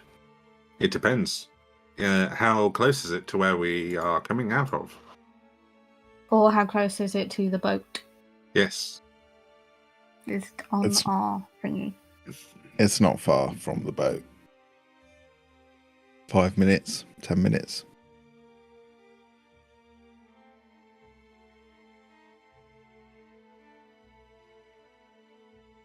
We could always take a detour, though none of us, I suspect, are in a particularly ideal condition. No, I would hope there aren't monsters in it since we last inhabited the place. Okay, to take a detour, if that's what we want to do. I just want to see if he left a cipher anywhere, so that we can read the book. Did we take a short rest before we set off? No. Or should Not we- here. No, we're not. Not We're here, not okay. waiting there. I am going to use Harness Divine Power to restore some spell slots, by the way. Okay. Okay, then I'm gonna Okay, kill I'll him do for that some too. first level spell slot. Oh, are we taking a short rest after all? No, I'm just doing that. Just kill wounds in. Yeah, Oh. you head back to the boat. You don't get disturbed. A few people look at Bupido staggering weirdly. He tips his hat to head, them. head lolling around. He kind of tips the hat but knocks it off. This like leather skull cap with a fur trim just drops onto the floor. I'll doesn't pick it up, react. put it back on his head. That's enough for you for today, old friend, and pat him on the back and pretend he's drunk. You see the weird like fixed face that Rain is like casting the illusion in front of him. And every so often he will say a phrase, the exact same phrase, like "Good morning" or something in a strange voice. What would it be? What would the phrase be? Matt, this is gonna be a throwback. It's gonna go drink, go, fuck. Yeah, It's Father Bupido. Bupido. Yeah, exactly. Drink arse feck. It just kind of staggers on. Sev puts his hat back on. You can get back to the ship. A few people do look a bit suspicious of this Darrow, but no one challenges you. You seem to be quite well known in the city now. Okay, so we're not going to the intricate requiem. Well, you can go there. I'd have thought you were going back to the boat for a rest, but it's up to you. I thought we were going to the intricate requiem. On You're the in way going to to the boat. intricate okay, that is fine. That is fine. You wander through the city again. You see the dark corridors and the strange mechanical eyes opening in the walls, some in the floor, on doors, and you march back to the huge brass intricate door that you saw before. And as you stand there again, all these weird mechanical eyes flick open, hundreds of them on this door, and they all just whoosh. Who knocks on the door? Who's going to the door first? Me? They look at you.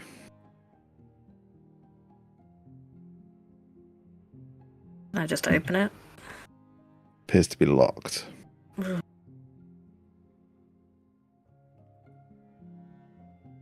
I check out the lock. Mm-hmm. Yeah, there is a keyhole, although it's not. It's kind of cross-shaped. It's not a traditional key, but roll investigation. Or you can just try and pick it if you like. Think what to do. I can try and open it if you want, or do you Yeah, want to leave it? Please. Yeah? No, I want to try and get in, but can I also just sort of hold up Victor's tomb up to the eyes and like point at it, and then at me, and then at the door, see if anything happens. Nothing happens. Okay. Just shout at the door. We're here to see Galvin. They're eyes, not ears, Droden. Oh, they may be able to hear. Someone's went to the effort to give them a sense. You can assume that they've probably went to the effort to give them the other senses as well. You hear a voice the other side. It just says, "Go, go."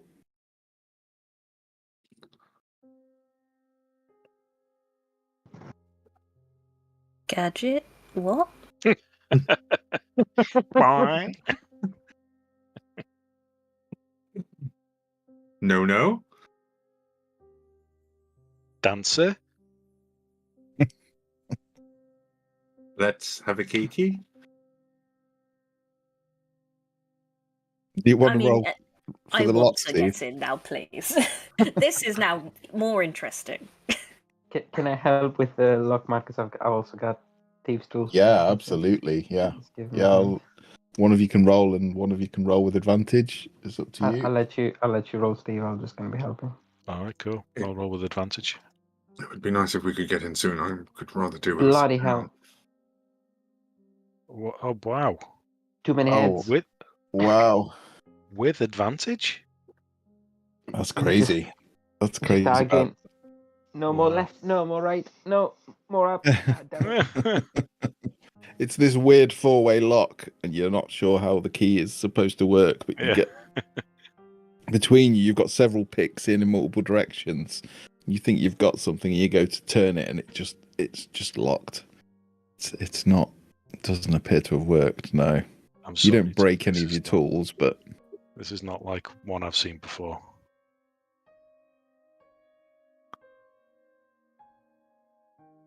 Could you open the door, please?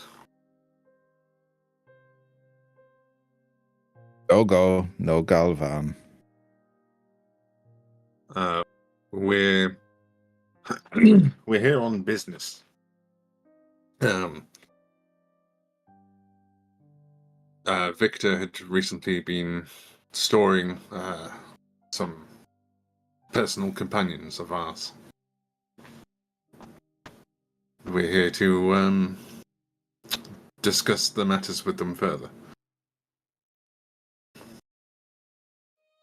Considering I've been here before, Matt, would I have any idea how to open this door or know anything more about it? You give me a history check, and because this is Victor. You've worked here. Yes, you were his intern. Yeah. Okay. I'll consult my notebook. 20. Yeah, it's good.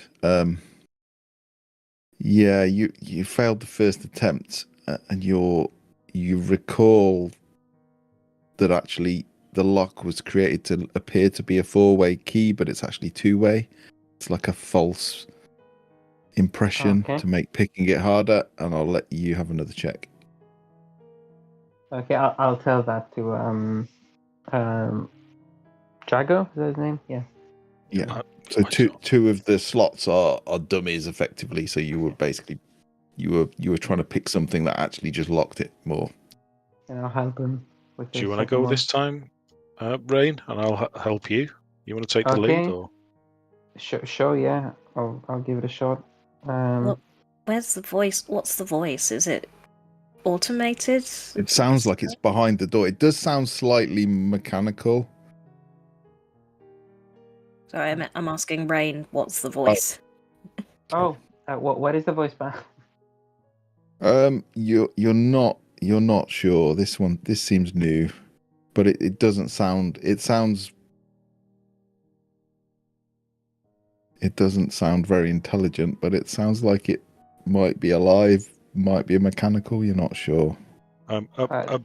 Just before we push the button here, if we're going to break this and there's something on the other side, it might not take too kindly to us forcing entry. So does everyone want to brace for impact or prepare, just in case? I'll position Dead Papido in front of everyone. Okay. Yeah. Fucker hates me as is, so it's not going to make a difference to me. I'm far from being on top form, so I will move away from the door if that's okay with everybody. Okay. I'll pull out my little notebook of Unlocking Doors 101 and shift through the highlighted pages. And Guidance. Guidance. And... Okay. Yeah, it's good, and with the information, remembering that the two of the slots were dummies, you hear a click, and then a whir, and then the sound of several bars, like junk, junk, junk, junk, sliding across. The eyes all shut, just in a cascade down the door. You see all these mechanical eyes close.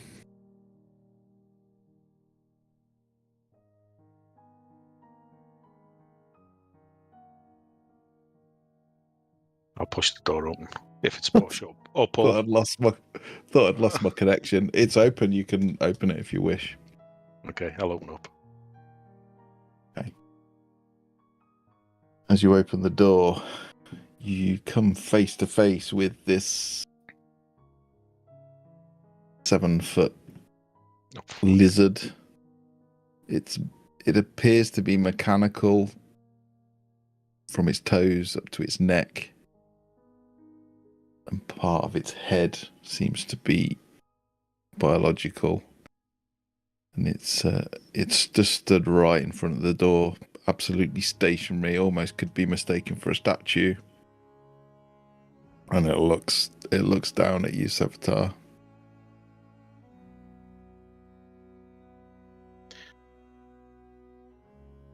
I've not been here before. What's this? This wasn't here. They weren't here the last time we were here. No, I've seen him before. Looks rather incredible.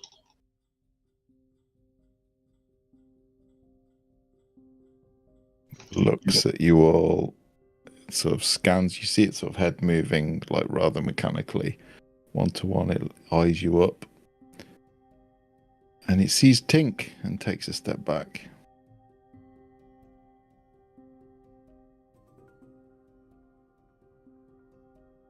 After you, I suppose, Tink. Okay. I think it might be prudent if only Tink goes in. I'll just ready an arrow and stand outside the door.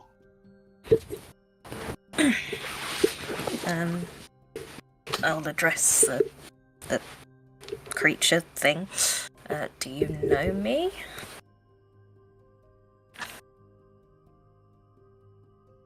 It just says, go, go. Do you say anything other than go, go? No. No, Galvan.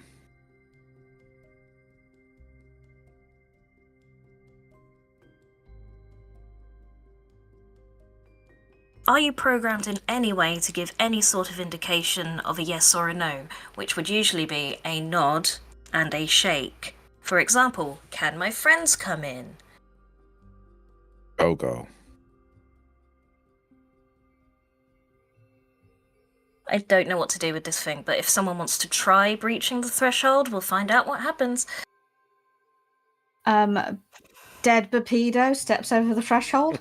Yes, that's a much safer idea than me taking the first step. Okay.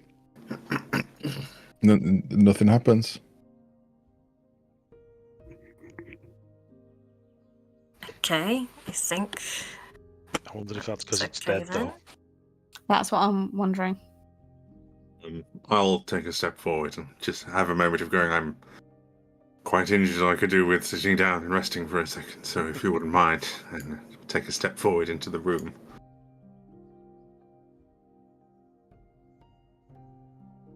Does not move. Okay, lovely. If you could back up, all my friends are going to come in now. Let's get the kettle on. As you say that, it backs up and keeps backing up, and then like Stop. boinks into the furnace, and then stops. Okay.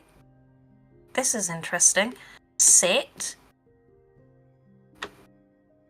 And it crouches down, doesn't sit. Squats. One of you tell it to do something. Stand. Doesn't stand. Stand. Doesn't, just ignores Sev. Oh, No, when but you me, say, I say it. when you say it stands, yes. In Draconic, I'll say sit. You see, like the eyes flick onto you, but it does nothing else. There was recognition of Draconic, but no. Rain, you should try if you used to have some association here. Yeah. Sit. It sits. Ooh. Stand. Stands. Cool. Useful. Will it say? Can you get it to tell us its name? It wouldn't say Nothing. anything other than go, no Galvin.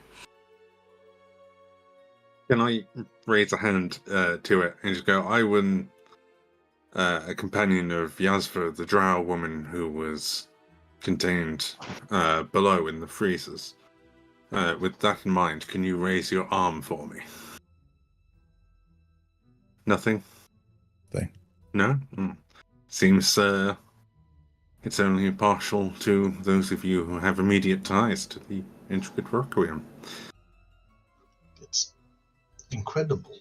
I mean, I think, although, Matt, can I tell the eyes, looking around the eyes, did all of us notice that it was organic around there too? Yeah, you can see that some of the head is organic, but there is pipes and tubes coming out of it. It's sort of grotesque as well.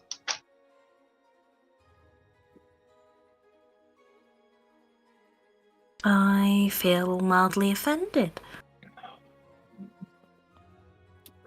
It is. Oops.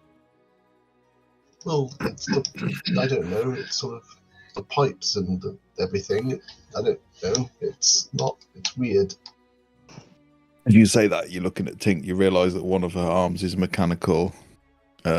She has some strange clockwork devices in various joints in her body. And actually, you never noticed before, but she has a bit of a pipe going up into the base of her skull from her torso.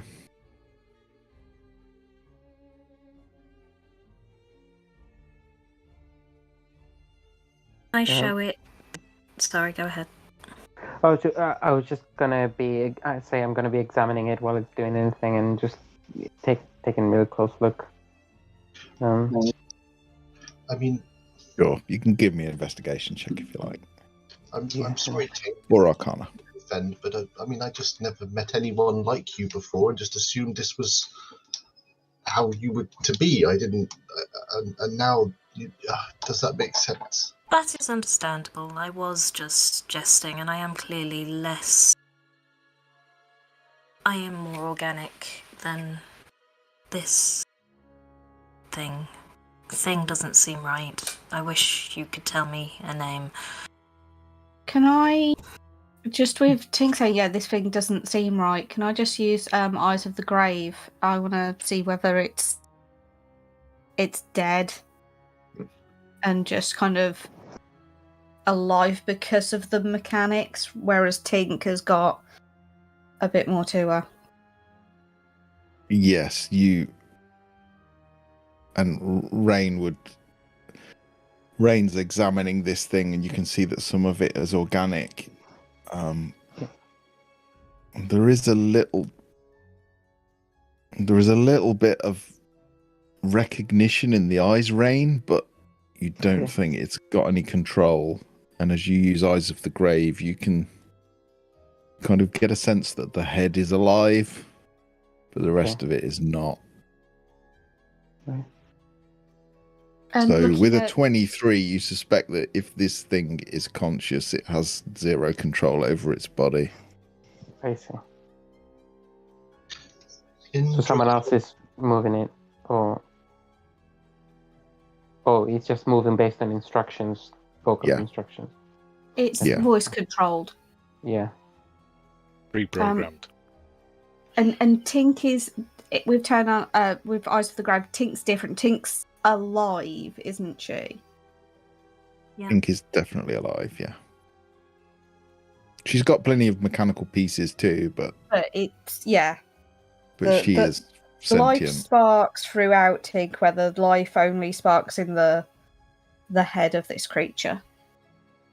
If I noticed it, recognition there when I spoke in Draconic. In Draconic, again, I'll say, "Are you okay? Look up for once. Look up for yes. Look down for no."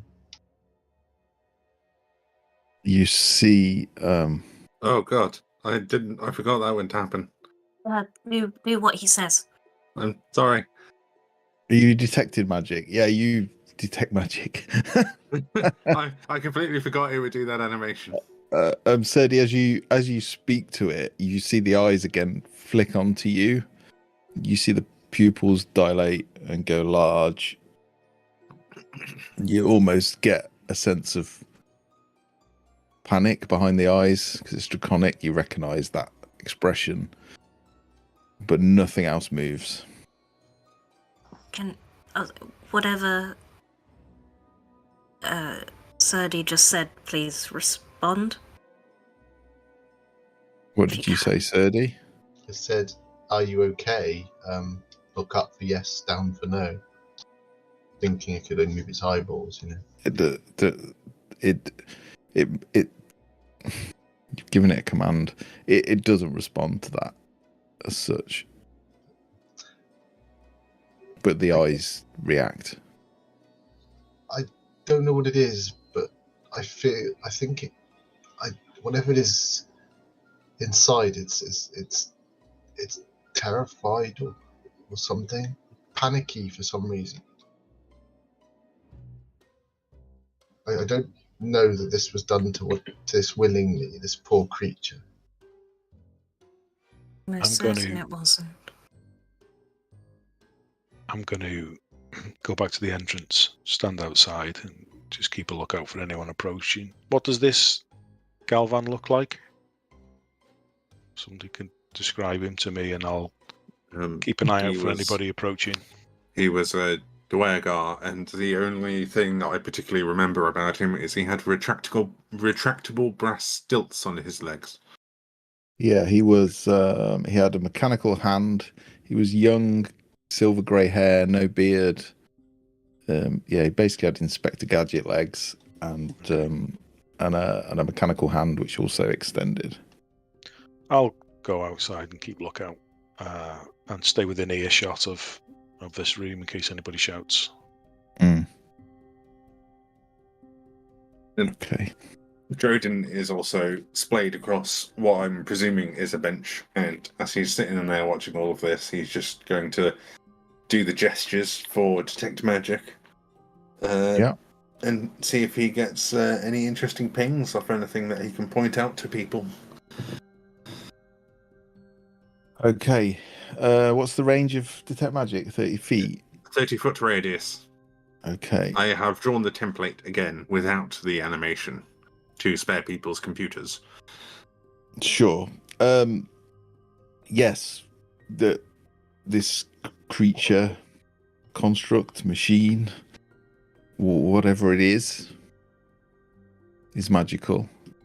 There is also this large glass lens at the end of the table, kind of shimmering and flickering. I wondered what that was. That is also magical. And you get quite a lot of pings from the other side of the wall. Which wall? This wall? Yes. Oh. Does he relay any of that information? Because Erin's going to be very excited about the existence of magical items. She wanted to steal a lot of stuff from him, but she didn't get to. I'm not sharing that information just yet. I'm going to just walk past and go, this lens is magical. Rain, if you would like to take a brief look. I'm going to have a look around a little further. Is it the thing we all stood in front of? Yes. Yeah. Oh. It was the one that was meant to show us our souls. I can't remember what happened when... Oh. They were different colours. I had two. I can't remember what colour mine was. This door appears to be locked if someone's willing to give me a hand. The Sev's not here, so I can have a go. Also, what type of magic is our clockwork dragonborn friend emanating? If you have an idea. I mean, he's effectively a more complex version of a steel defender. So it would presumably be necromancy or transmutation or something, perhaps. Bit of both, yeah. There's definitely a little bit of necromancy in there. I will relay that information quite happily. It would appear that your companion here is made up of a number of different schools of magic. Amongst them is quite a healthy amount of, I suppose, an unhealthy amount of necromancy. I mean, I know it.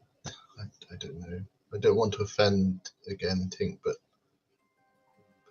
could we put this poor creature out of its misery? Feels so natural. I'm torn because it is both fascinating and potentially useful, at least whilst we are in here. But yeah, this is different. This is not like me. In fact, It's could your friend open the unlocked doors for us? Oh, yes. Open that door. I did also roll a sleight of hand check. Okay, what did you do? What did you 24. get? Yeah, it does it. It unlocks.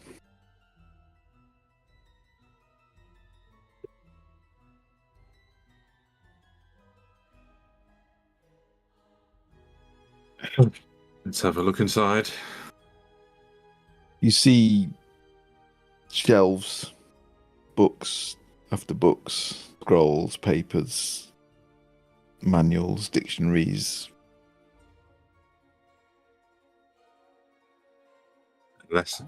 Eleestre's hand-carved ass. Look at all this paper. We're just immediately going to start shuffling through all the books and looking for anything interesting. Same map. Range Sure. all over this. Sure. Okay, yeah, both give me an investigation check.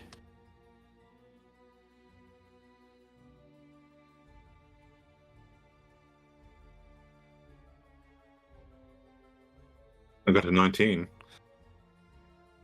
Okay. And Rain got an 18. Okay. The majority of it seems to be, weirdly enough,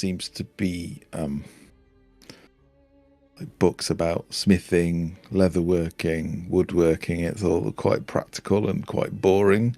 A lot of it. There's also a lot of stories, myths and legends. Majority of it is quite mundane, but you do find, just check, where's my list gone?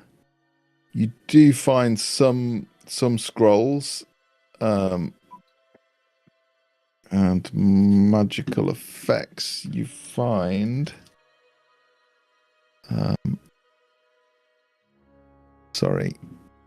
3 scrolls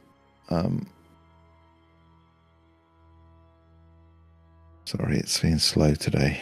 Right.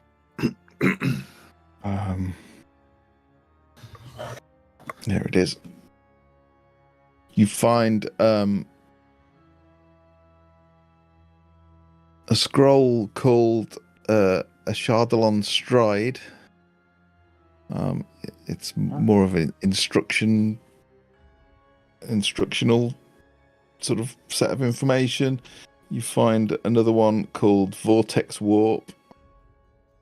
I can read both of those.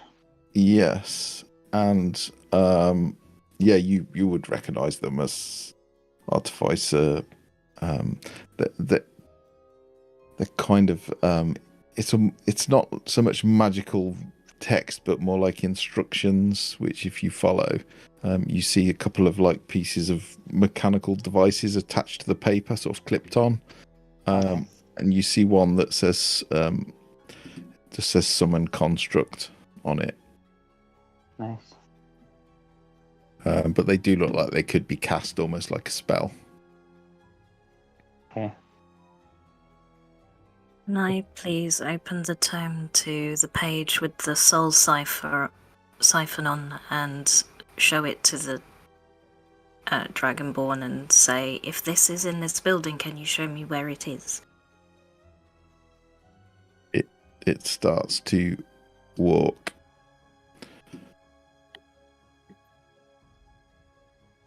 Sorry, through the door into the library, heads down through the library. Oh God. Opens the door, heads off, opens the door. I'll pocket the scrolls for now, Matt, and then we can decide between me and Jordan. Yeah. Which ones can you choose? Yeah, absolutely. Which way did he go? He's just walked off.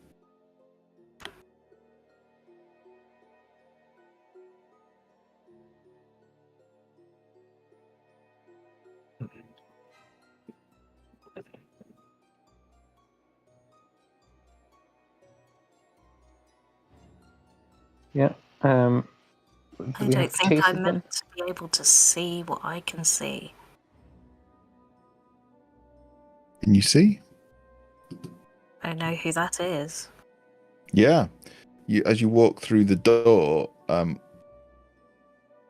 there is a set of cages next to where you are. And you see a dwarf. Again, quite a lot of his body seems to be mechanically enhanced. He's tall for a dwarf. He's wearing a weird helmet with these contraptions attached to the side. His hands seem to have like enhancements on the joints of them, reinforcements on the wrist, and mechanical assistance. Both of his feet appear mechanical, and he is just hunched in the corner of the cage. His back is to you. He's sat leaning against the cage. It's hard to tell whether he's awake, asleep, or anything else. Right. Yeah. This person? Can I inspect the cage, see if it's locked?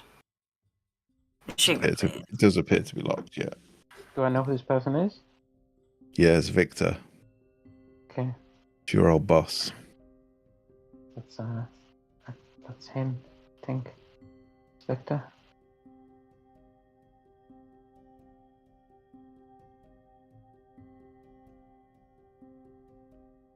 Victor?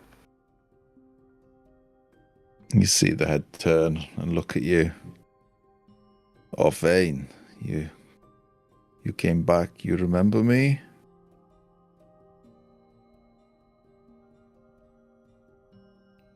No? What are you doing in a cage in your own... What are you doing with her? She's a criminal. arguably what you have been doing is criminal. Let's not get into ethics. What are you doing in a cage? Why are you... What's going on? Galvan is keeping me locked up. To be fair, I need a criminal right now. Rain, get this door open. Wait. Gavin said you were gonna come and kill him. Rodin, where the are you going? I'm going into the room that the clockwork thing has actually went into. Don't die. Yeah, you see...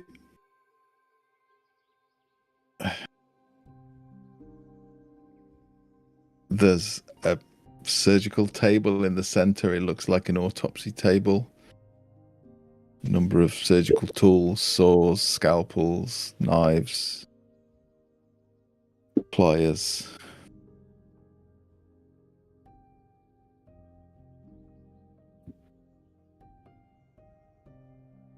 It looks immaculately clean.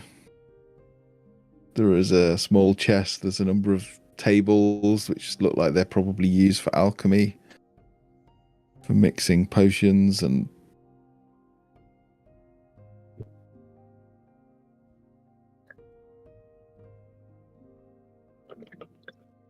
It's a rather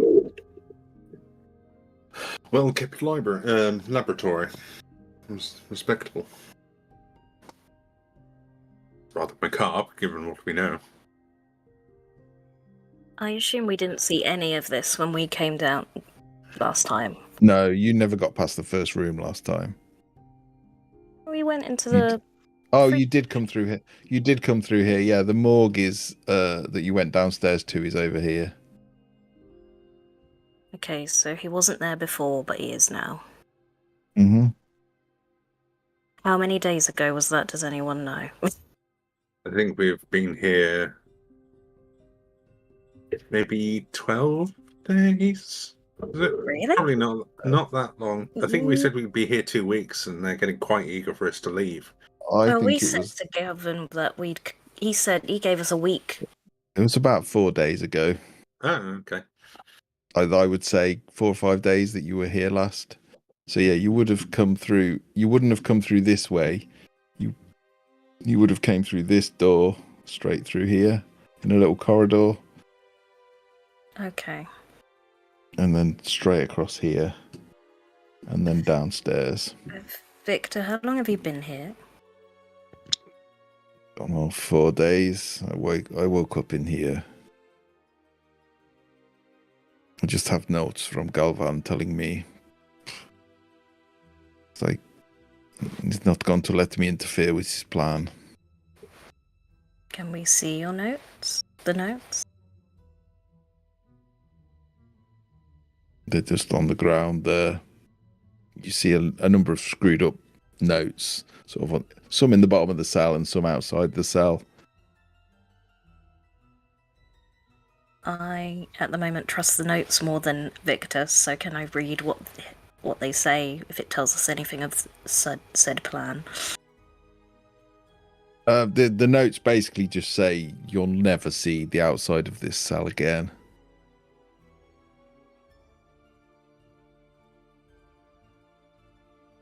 Can I compare the handwriting on that paper to the handwriting in the tome? I just want to check it's not the same. Give me an investigation check.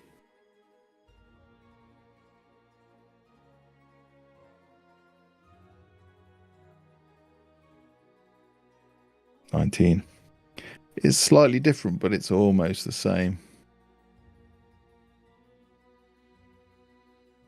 I will hold them up against each other and say, how do I know you've not just forged these notes, forged this page and the pages, well, not forged the pages in these books, but it's all an elaborate trick because you knew I'd come looking. Why would I do that? I don't have a pen in here. Do you see ink? Do you see a quill? Yeah, I know it looks like my writing, but that's his style. His head games. So this tome isn't yours? That tome is mine. Or Fane, come on, open the door. No, don't call me that. Roll it, Steve. I'm not there. I'm being a meta pigeon. All right, okay. I was looking at what my insight was, and it's awful, but I'll use it. Okay.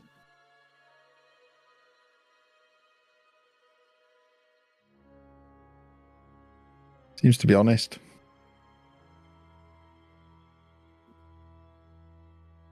Look, let me out. Rain, let me out. Everything is forgiven. I need a thief right now. I'll make it worth your while. I can kind of take whatever I want, man. Fuck off, so I don't know why I need you. You know what I can do. Yeah, well, I'm quarter of the way there, I reckon. Yeah, maybe. I rue the day I made these cells to cancel magic, I tell you. Just open the door. Or You're in no Fane. position to bargain. We are not going to let you out until we have some modicum of trust in you. So what you're going to have to do is convince us. What is Galvin supposedly planning? I don't know. He doesn't tell me. He just keeps me locked up in here, so I can't interfere. So Galvin is more powerful than you. It seems so. I keep waking up in here. You keep waking up in here. Yes. As in, you've been in this cage before, or you move. Sometimes I'm in this cage. Sometimes I'm in that cage. And this is the first time he's revealed his power in these past 4 days.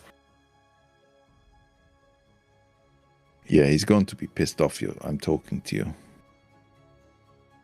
Okay, well, he's not here, but has he been here in those 4 days? Has he spoken to you? Yeah, he's I think he's looking for your ship.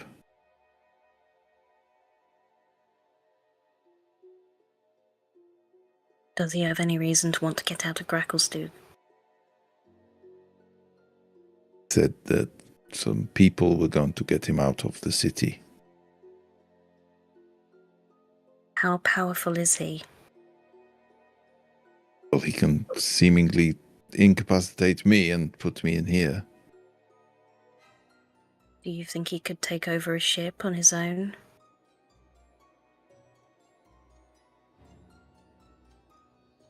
Let's put it this way. I think I could take you all. If I wanted to, but I don't. I'm just giving you... When you were yourself or Fane, you could go against me, but you're clearly not yourself. You don't remember me. After all I did for you to save you. You haven't used the heart yet, have you? No. What heart? The one in the book. What? I assume that was what was in me, making me alive. Yes. Then I am using it. You are, but not... You haven't...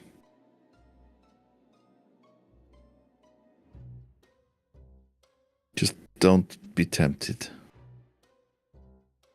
You do not. You wrote this thing about using this soul thing. That's... It was meant to draw the pieces of your soul back, but I don't think it will. Well, how will we know if we don't try? Because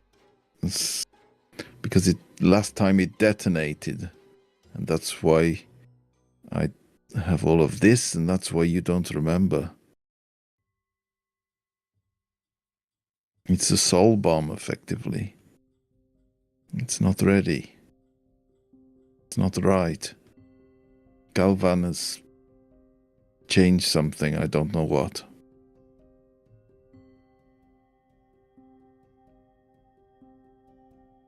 Can you make it work? Maybe. With enough time. Maybe if I can get to Graven Hollow, I can figure it out. I've collected so much text, but it's all just trash. Graven Hollow, you say?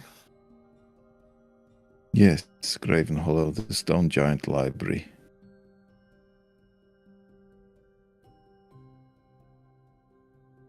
That's a particular place of interest for me. I have some leads, but I don't know where it is. It moves, apparently. It moves through time and moves across the Underdark. Never in the same place twice. It makes it very hard to find. Unless you have something of the Stone Giant's magic. And then you have a chance. The Stone Giants would not share their knowledge with me. Why not? I don't know. Some spiritual bullshit, probably. You know what they're like. They talk in riddles and it's all that. The stones are talking to me and all that crap. And the stones say you shouldn't have it, so you're not going to get it. Bollocks. We all know. Brain knows. Science is the key. What's the cipher so I can read this book? Let me out and I'll teach you. Teach me and I'll let you out. I would also like something in particular from you as well, if we're to let you out. Right, make the list. Get on with it. I haven't got time for this. So I want my friend back. Who? Galvin? No, you. This... God, you're almost as hollow as Gogo. I am not your friend. I don't see how I could have been. You just don't remember. You'd be dead without me.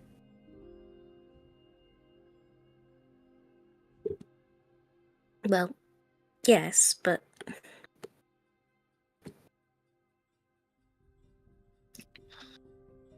I would like my friend back as well. Okay, and who is your friend? The drow woman you transferred into a hook horror. I didn't transfer her into a hook horror. It kind of went wrong. You know, she was selling slaves for these experiments, right? She wanted Orphane back as well. But Galvan kind of intervened and it went a bit wrong. I'd like to insight check. Go for it. Where is my insight? I don't know. Galvan intervened and... Oh, it's not good. you can't really read him. He's got so much weird contraptions on him and his face is partially covered. You can't really read him. But Galvan screwed it up. Yastva was an ally, I assure you, and if Orphane was any part herself, she would remember. why would Look. Gwendolyn tell me all of that stuff about me being her daughter, and why would you let her take me away if that was true? If I was your friend? Because I wasn't... Galvan was here that day. I was not. Doesn't look like you really looked for me, so how important can I be?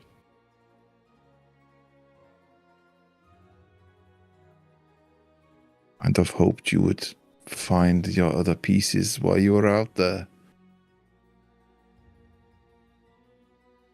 You're not that dwarf. That dwarf was just the glue to bind your soul together. I would have put her back when you were fixed. No matter what Galvan says, the process should not destroy the soul. That modification to the heart was Galvan's, and that is why you need to be careful. It will not gather souls, it will destroy them, and probably anyone who is close by at the same time. I'm being honest with you. And he's done what he always does. He gets in your head, he got to you first, he's convinced you that I am a monster and I'm trying to trick you into whatever it was he said. Looking at that poor dragonborn, it's hard not to think you're a monster. I want to fix him as well. You seem to have made a lot of mistakes. Well, we learn from mistakes. So I've learned a great deal. When you say I've sacrificed a great deal. When you say fix him, what do you mean? I want to give him control of his body instead of just being carried around by it.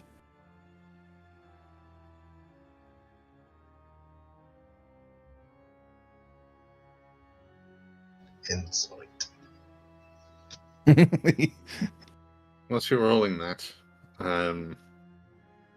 What are you doing, Steve, while they're all in there and you're wherever you I'm are? keeping an eye out. I'm just making sure nobody is No going to Galvan. rumble as well. We're Okay.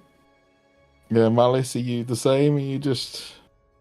Yeah, I'm just staying out of this. I've had a bit of a traumatic event today. just sitting in the corridor and just...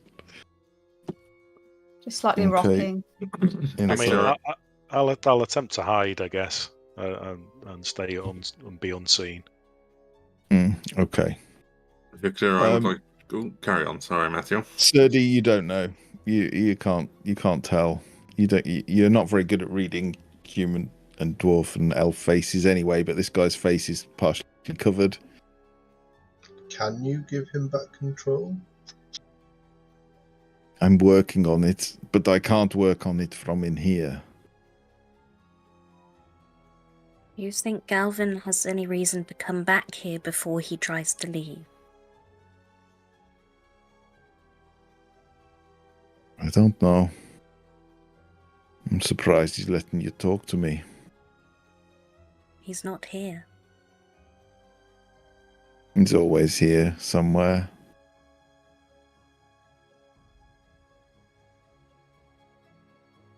He might come back to check the door.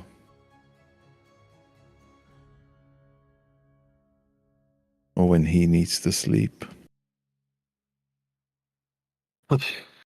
Victor, I would like to verify some information with you. But to do that, I'm going to have to cast a spell. And it would be appreciative if you would refrain from resisting. What's the spell? It would be detect thoughts. Will it, though? Are you implying that you have no thoughts to detect? No, I'm asking if that's what you're going to do or whether you're tricking me. Inside check, no. 19. But predominantly I do want to verify some information and also to reassure us that he is largely being honest, yes. And then you'll let me out. Well, You I realize would be far more inclined to let you out. this cell is anti-magic, so your spell won't work. You'll have to let me out.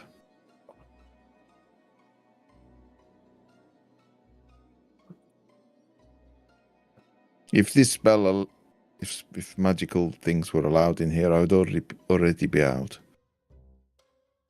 Well, it seems like we're going to have to decide whether we release him or not before we do anything. If you let me out, I will help you with whatever you need. How did Insight check. Rain, come on. You tried to steal from me. But if you unlock this door, I'll owe you a favor. He seems to be being honest.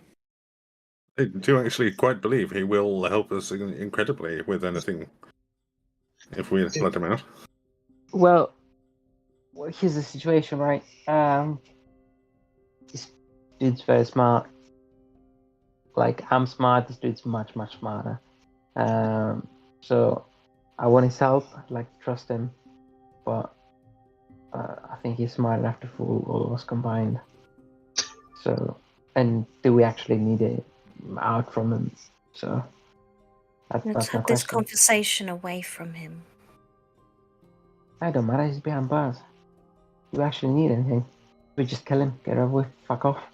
Okay, fine, let's give him this information. Yeah, I need things from him. I want to know who Orphane was. I want to know who the dwarf was.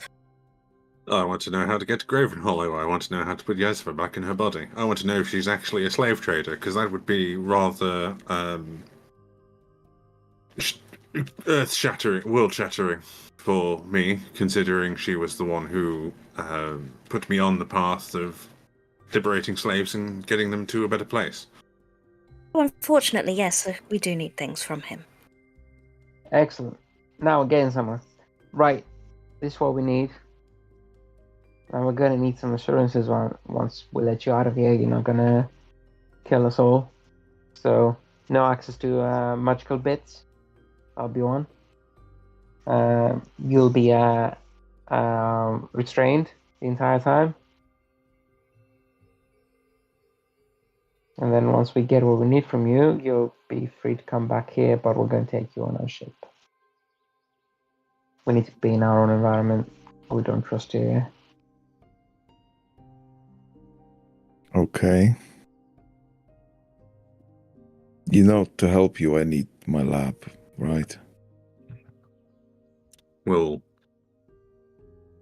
we're partially building a lab on the ship, it would seem. We'll just pick up the stuff we need from here. Get on the ship. You'll have a mobile lab. Travel with us. Help us out. And then we'll drop you right back here when we're done. And what do we do with Galvin?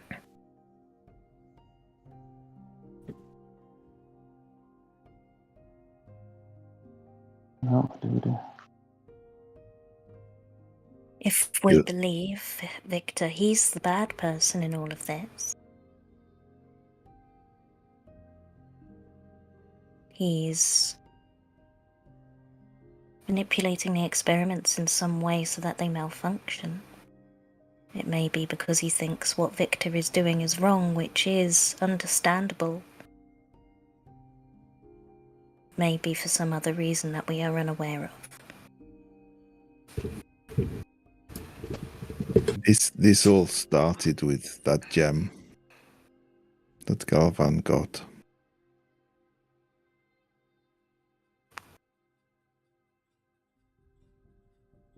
Or did I get it?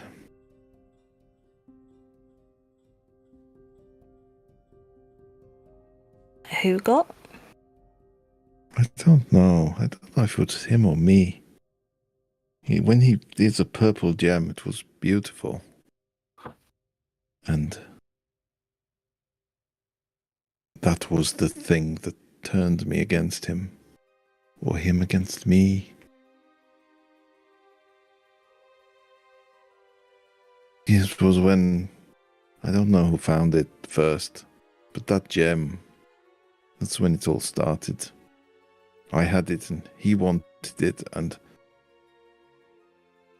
he would do anything to get it. Where did you find it? Where is it now? Don't know where it is now. I bought it in Mantle Derith and he took it from me before we even left, and I don't know where it is now.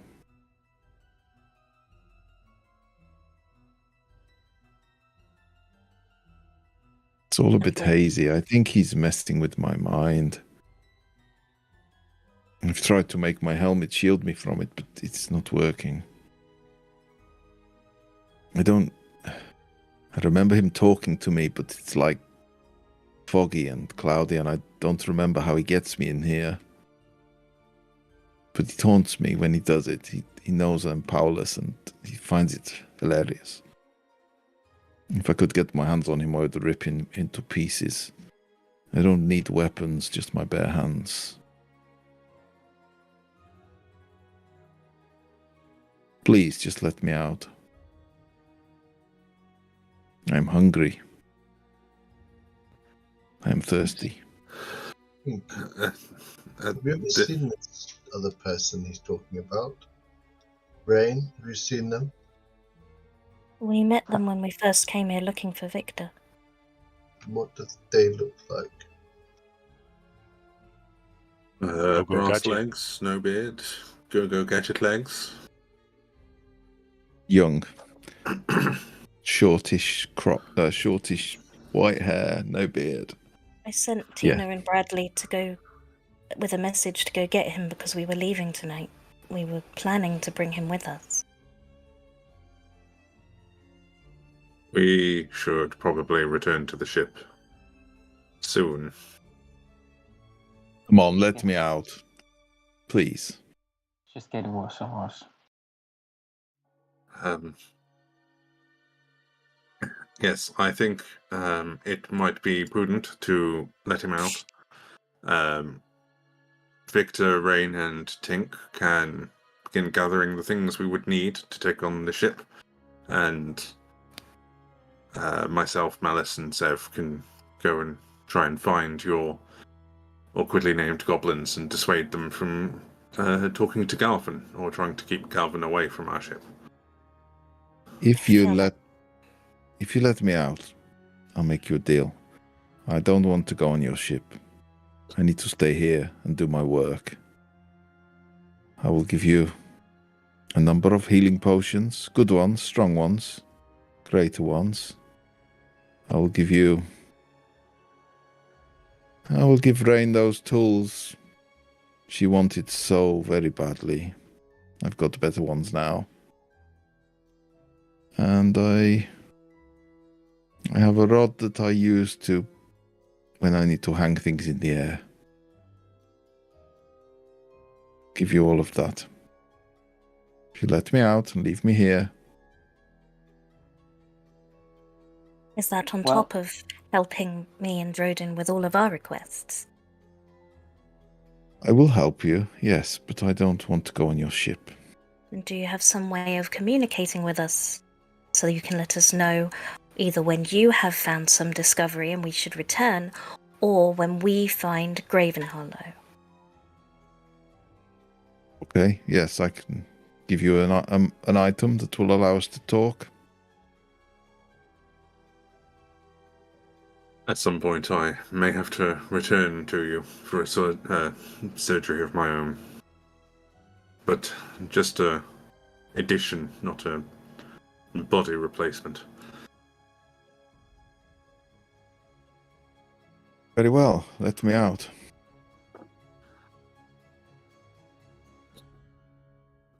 Gogo wouldn't listen to me, so...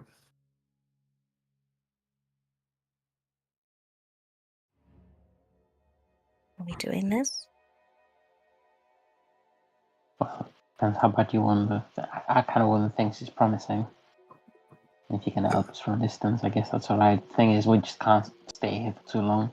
No, I think we have more to gain than to lose in this moment. Yeah, I want the stuff. I want to help. You're a Duergar. You abide by rules. Drodin, if we write this all down and have you sign it. A contract like we did with our Darrow friend. Yes.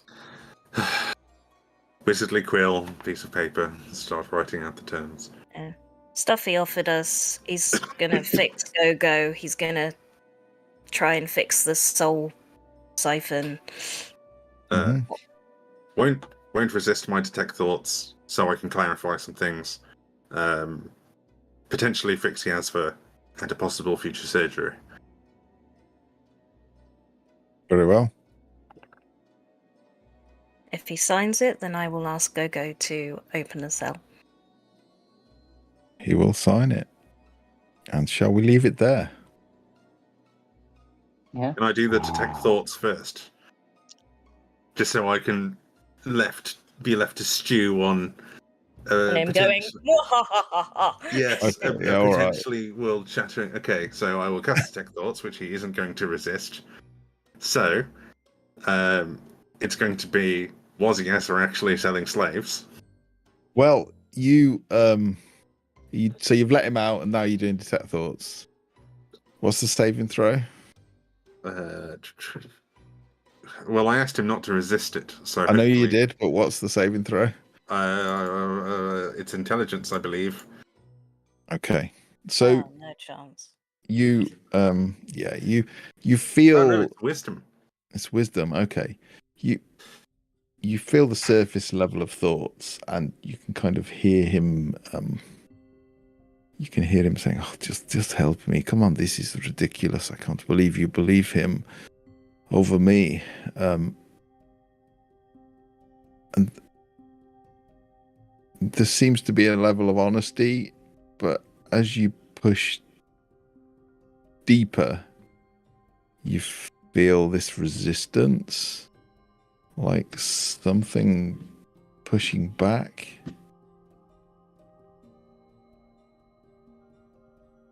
Yeah, he beats it.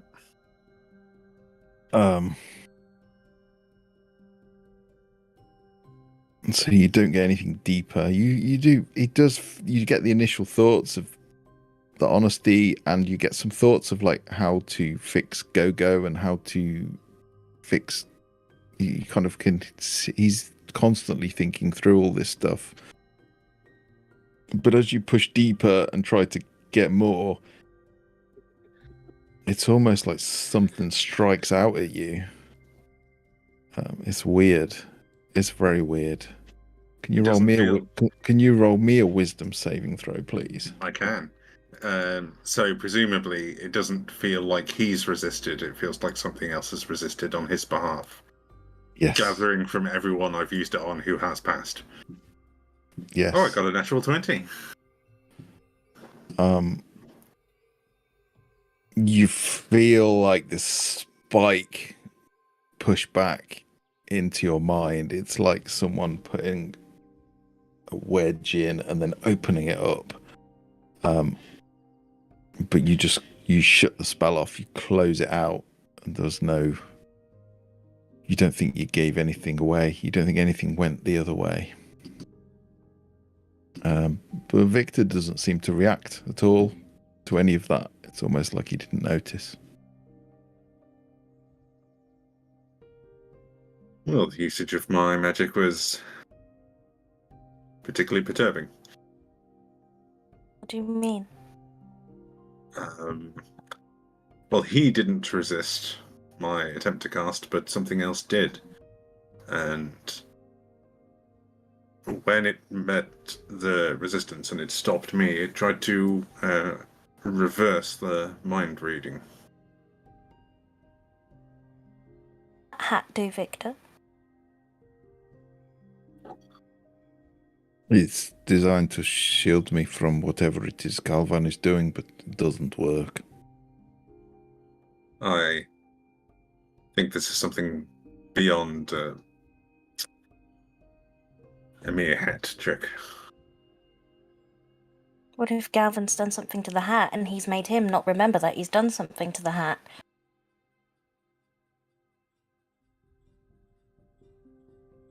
Perhaps. There's so many layers with all of these clockwork things. I don't understand. I think you should take the hat off, Victor.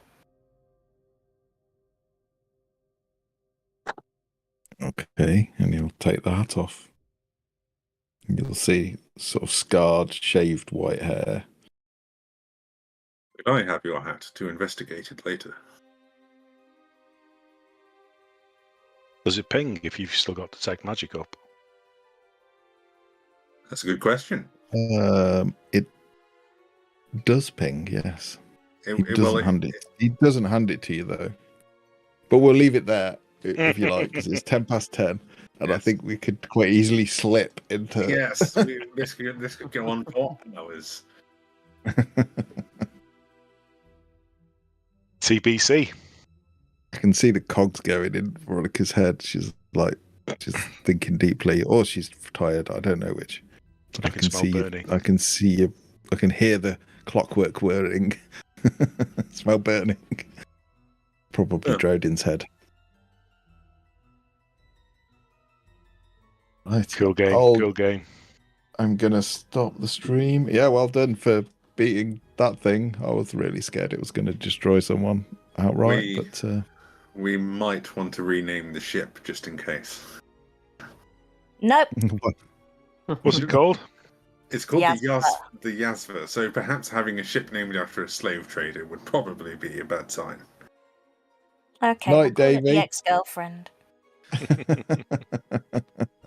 Davey says night. Night, Davey. Have a good one. Thanks for dropping in and staying with us. Sorry for the technical difficulties. What a darling he is, always showing up. He is. So yeah, I'm gonna stop the stream. Shall we say bye? Bye-bye. Bye. See you next time.